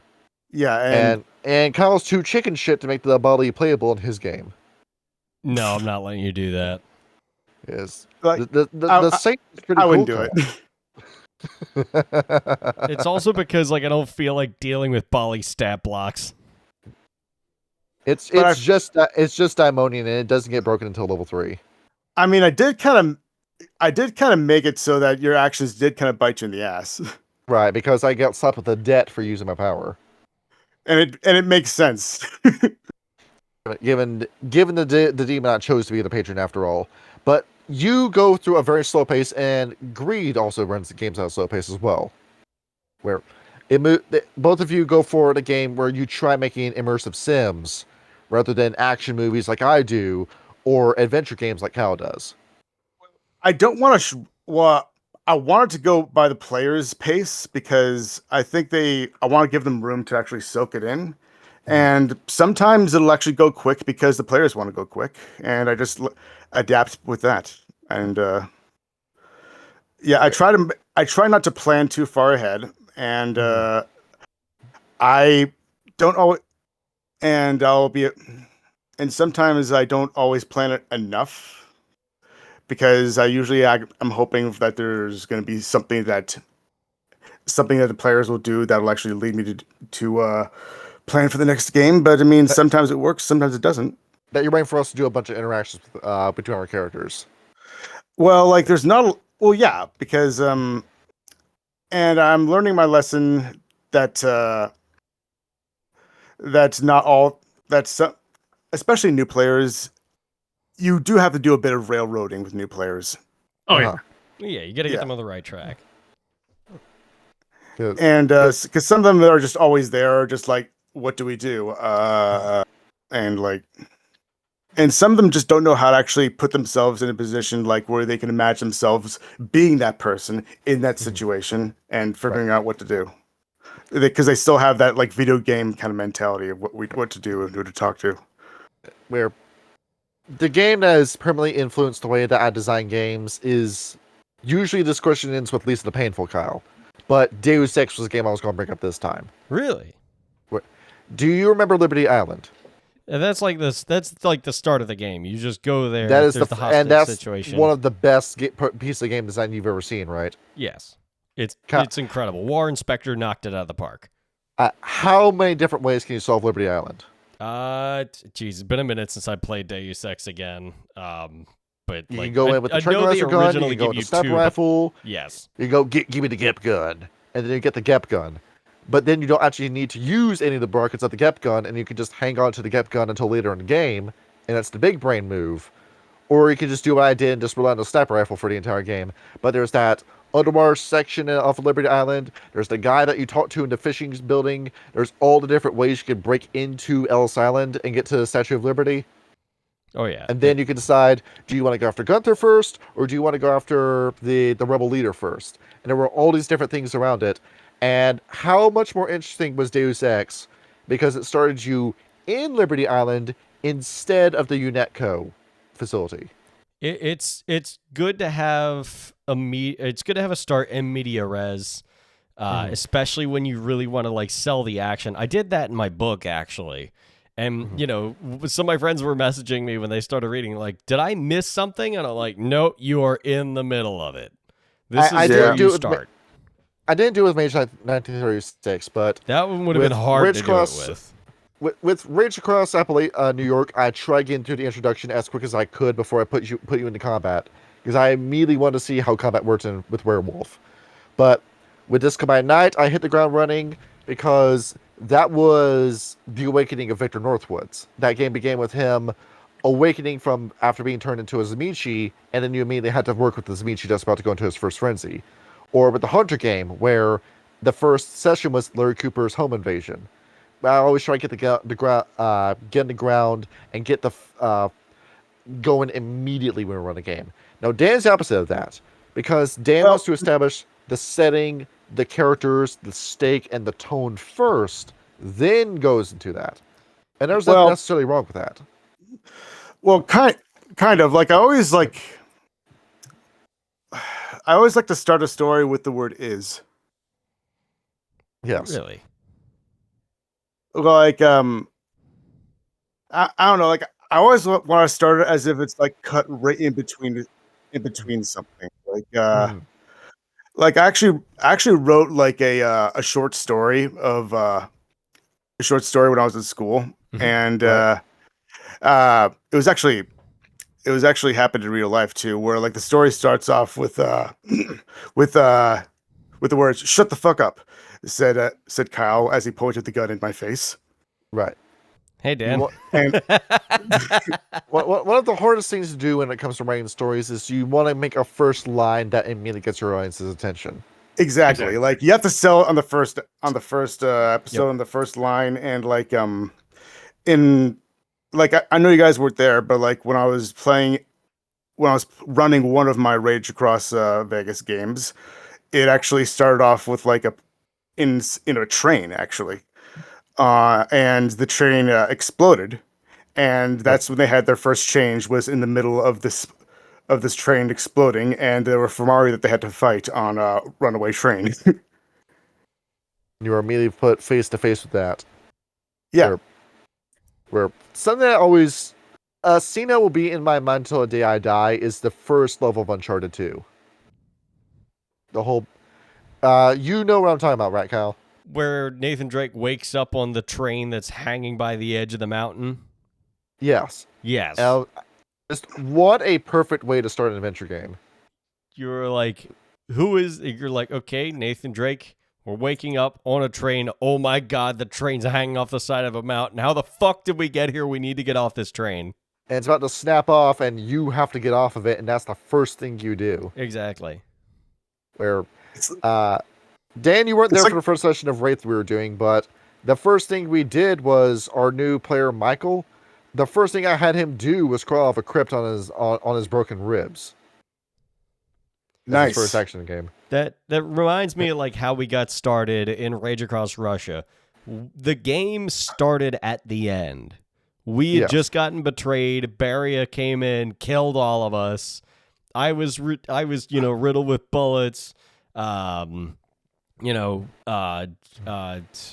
was her name? Sean was completely. Sean was neutralized into paste. And hold on. Could we actually call this kind of opening like a James Bond opening? Yes. Kind of, yeah. Yeah, something like that. Yeah.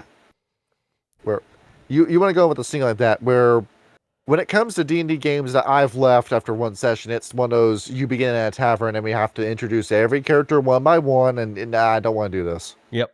Or it starts off where you're breaking into a facility and like you meet out Trevelyan and there's a betrayal.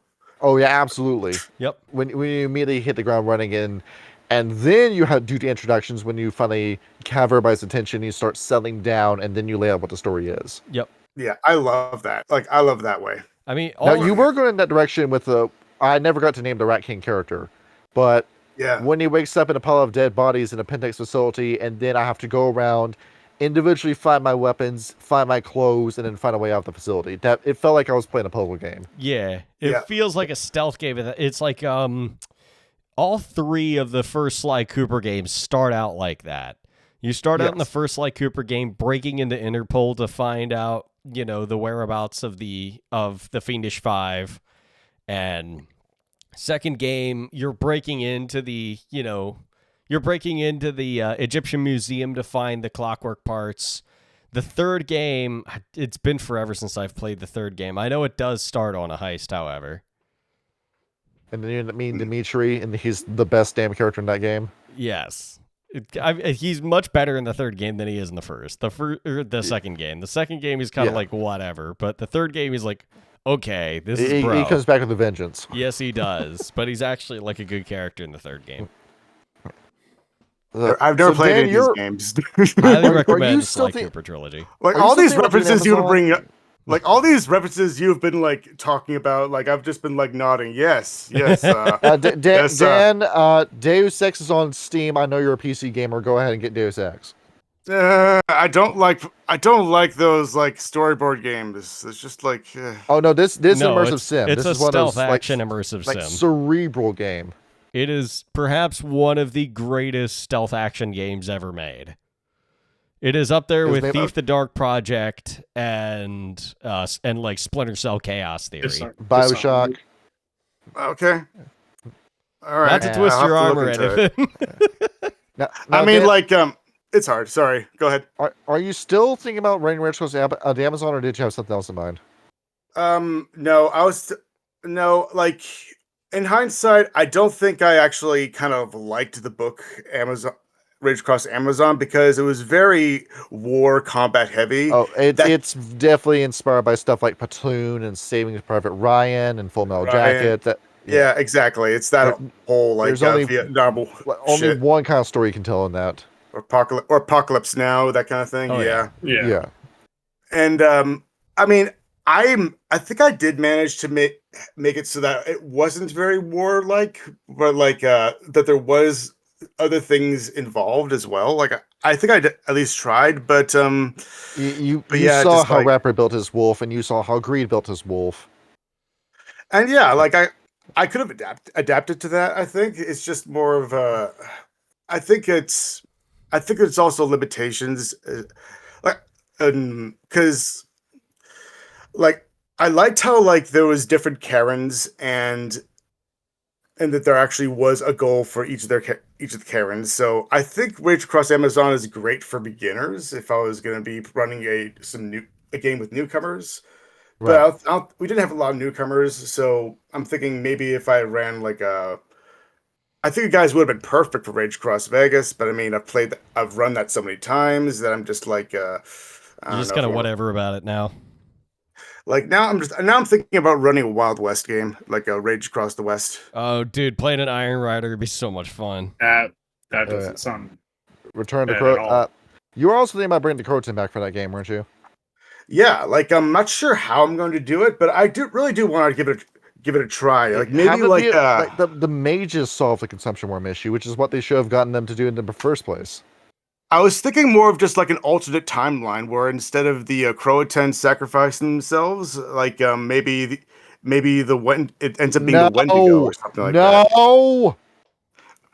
Yes, or the the Wendigo. Kill the or Wendigo. the Uktena.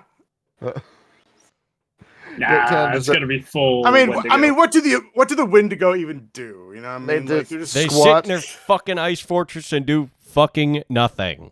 And they're going to survive. They're kill going to their survive uncles. this. Yeah. And they're going to win the apocalypse with the nuclear Wendigo. I don't care what people say. That's Kino. It's dumb. It's a very dumb idea. I'm sorry. It's very dumb. They I'm won not sorry. apocalypse.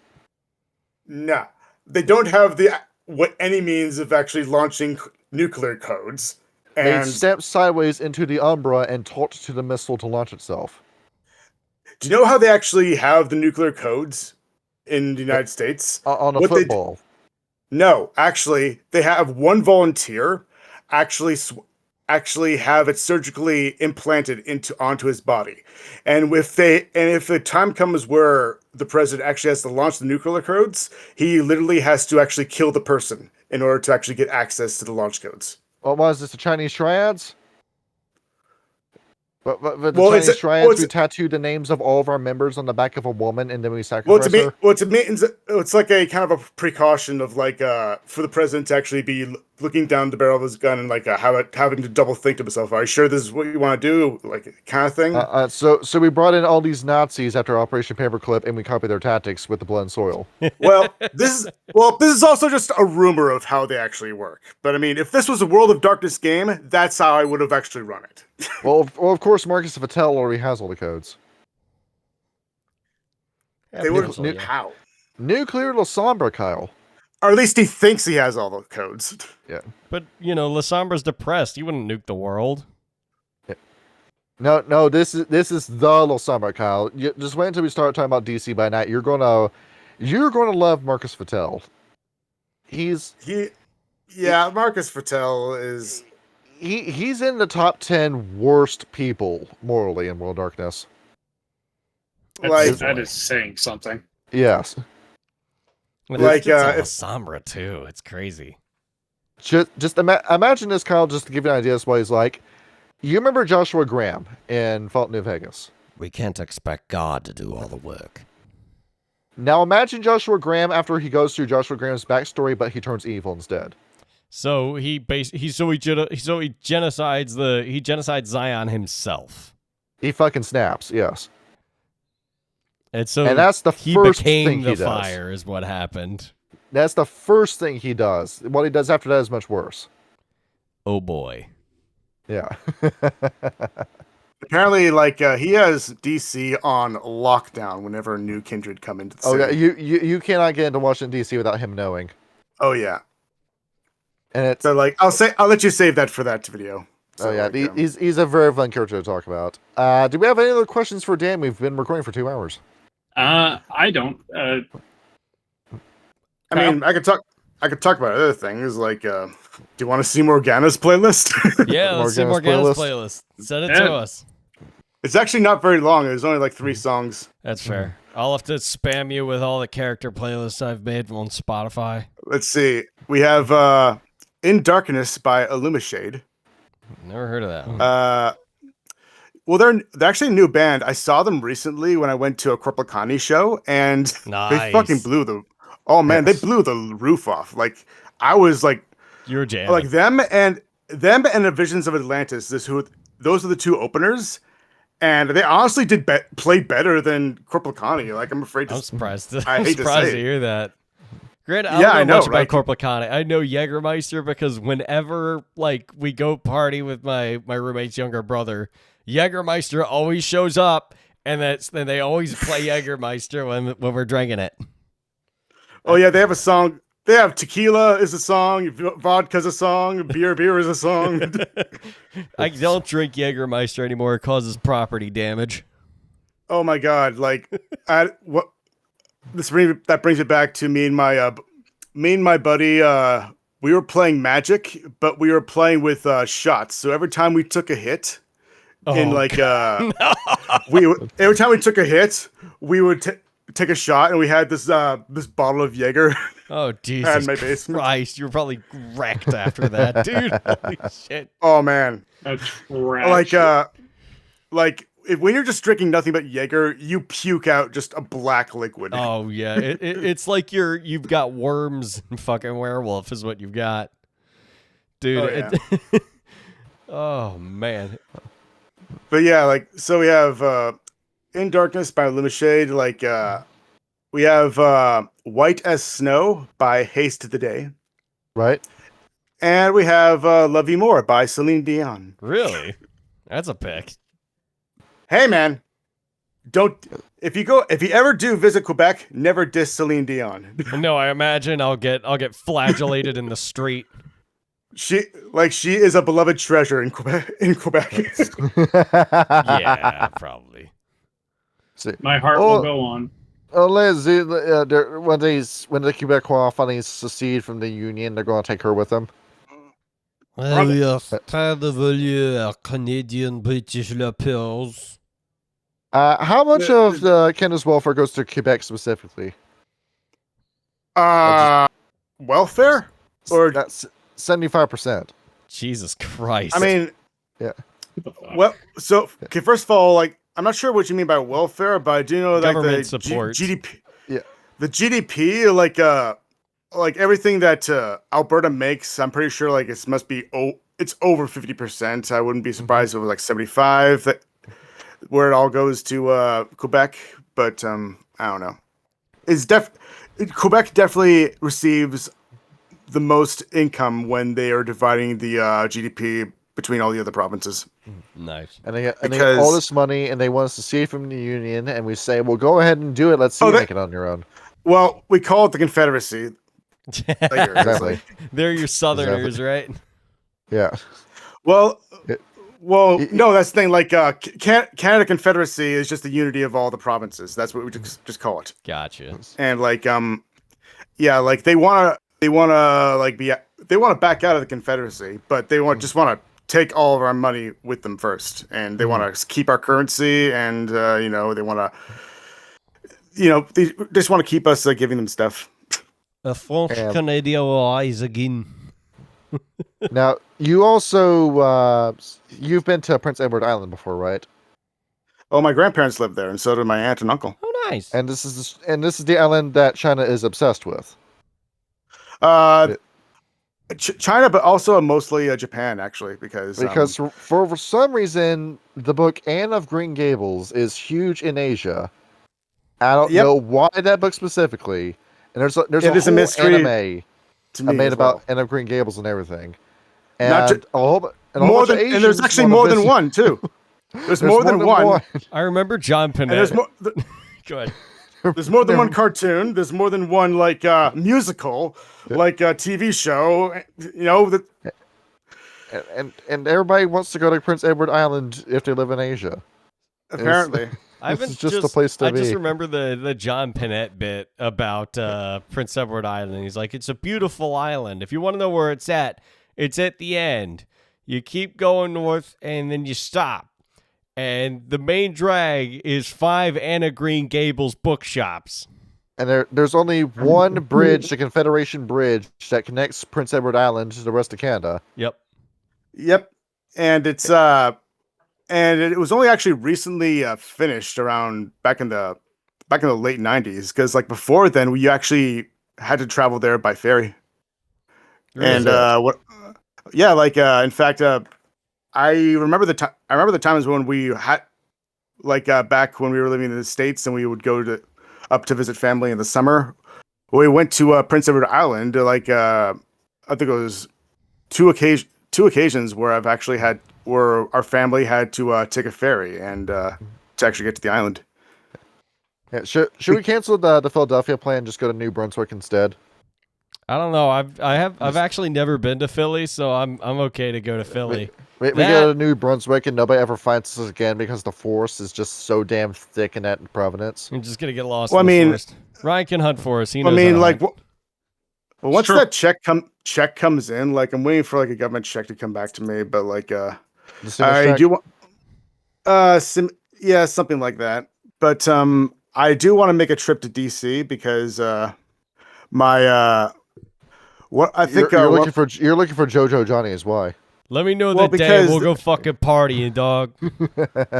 I actually have some friends down there that I still keep in touch with, rough sort of like in when I was growing up there in elementary school, and I actually asked them, hey, if I ever make a vacation down to DC to come and visit you guys, could I maybe crash at your place? And he's like, oh yeah, sure. So I'm gonna once that check comes in, I'm gonna see if I can hold them to that. Let me know the day, bro. We'll fucking go out partying. It'll be sick. And you're gonna go to DuPont. Check that. Check DuPont that out. Circle. Yeah. That was. Well, I mean, like that's not the place I'm looking for. What's the hood neighborhood in DC called? Well, hang on. It's been a minute. I'm not sure. I'm not sure, but like I grew up around Deanwood, that's what it is. Well, I lived around McLean in like the McLean and at one point the Fairfax County region. Oh, yeah. So you were living in VA. Yeah. Yeah, McLean's like kind of a nice area actually, if I remember. It is very nice. And yep, I went to Spring Hill Elementary. Yeah, you were like right up the road from Tyson's, man. You were in a ritzy fucking place. Oh yeah. My brothers, they went to Langley High School, and very nice school. Yes, indeed. And but yeah, and it's funny. Like, I think if I was living there, like if I was living there at an older age, I probably could have actually walked to Tyson's Corner. Yeah, because I think it was rather close. Yeah, I think my brothers also they towed a car. They pushed it from like that region all the way home. Right. And do you have anything else for Dan, or are we ready for is that it? I think that about covers our boy Dan. Wait, what's up? I feel like I probably should have said this during the Wraith episode we filmed yesterday, the Spooks and Oracles episode. Archie is going to be away from the channel for a little while. Mm-hmm. As for how long, I don't know. I'm not going to get too into detail about. He's not in any sort of like legal trouble or anything like that. But the man is at a critical low, a rock bottom low when it comes to his mental health. Yep. I'll just say that. I'm not going to abuse the words. We're all gonna love and support him as best we can because that's our boy. But he ended up making the mistake of going to the U.S. healthcare system and telling him what he was thinking. And usually, kind of when you usually conspire to murder somebody, you're either given a criminal fine or a jail sentence. If you say that person you're murdering, maybe not say too much information. No, it's. I'm saying like what is that? The whole idea of just say, yeah. Best of love to Archie. Hope he feels better soon. We're all here for him. I'm saying that it's a fucking bitch what America wants to do with you, where like this whole push. It's got me thinking like the whole like push of mental health, where we've had this whole push over the past 10 years about this, and then the system is actually in a worse state today than it was 10 years ago. This really is a political interview. I knew it. It is. As much as I tried to steer it away. Where we all tried, bro. We all tried. You have two options. We're going to lock you up and throw you in a box, or we're just going to fill you with medications where if you try to cold turkey on them, you end up snapping worse than you did the last time.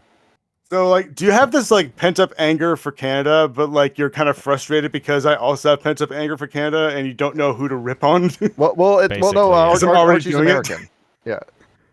So, It's yeah, Canada's healthcare, you know, like it's Canada's. Well, Canada sucks as well, and then America sucks just as much. Well, for us, it's either like that'll be $38 squajillion for a stub toe. Meanwhile, in Canada, it's have you considered killing yourself? It's fucking. You want to know who actually has the shit under control? Fucking Mexico. Really? Yes. I mean, I think this is a good place. Yes. To end the video. Well, actually, I had a question for you guys. Oh yeah. What's that? Go ahead. So like, why coyote?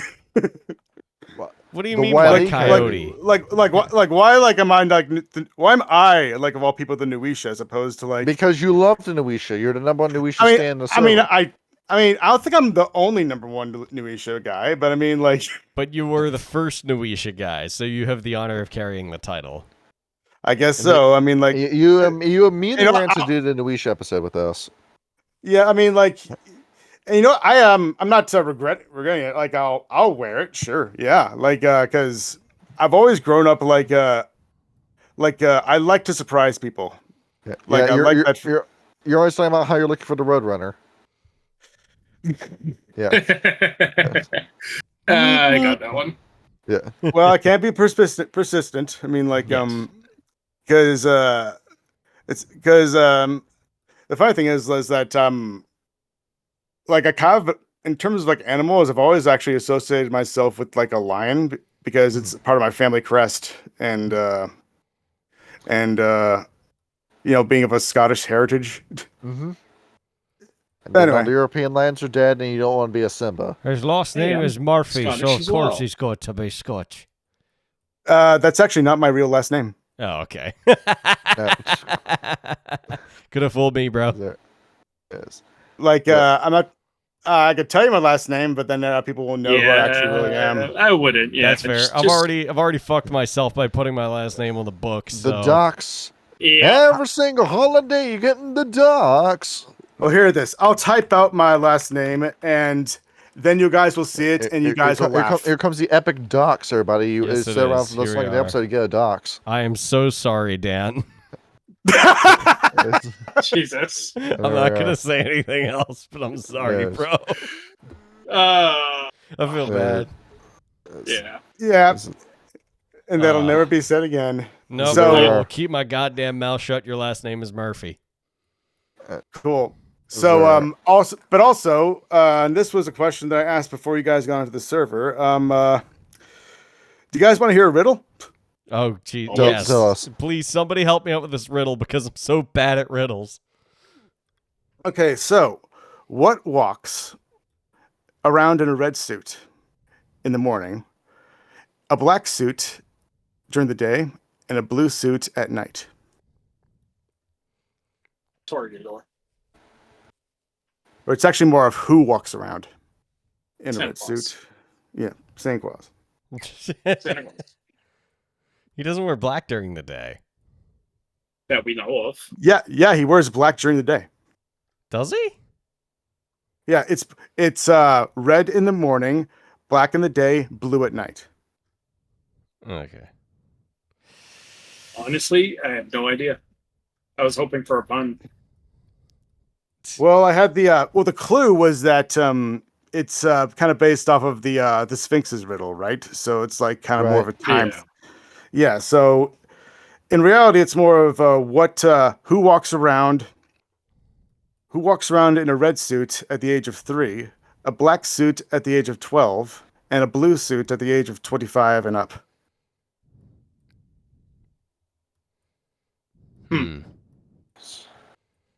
Well, I'll post you the answer in chat in the studio notes. Yep. I'm gonna feel like an idiot looking at. That's I did not think of that. That's actually kind of fucking I wouldn't genius. have been able to solve that. Holy shit! I love that. It's kind of smart, eh? I have a joke for you guys. Les, please. Today I learned that if you flip a canoe over, you can wear it as a hat. Wait, Because what? it's capsized. Oh, Nice. Well, there you I go. like it. That's good. Oh, by the way, Dumbass. the answer was Johnny Walker for the riddle, by the way, for the audience to. Yep. I would not have guessed that. That's really funny. I like that. Well, okay. Thank you for your time, Dan, and please, and everybody in the server and in the comments, please send some support Archie, some support his way because he's going to need it. Yep, everybody. Much love to Archie. Thank you, Danston, for joining us this evening. Happy Character Corner, everybody. Thank you. And I'll send you the playlists. Thank you. And then you can post that in the description. Yes, indeed. Yeah. All right. Good See night, you later. everybody. GN.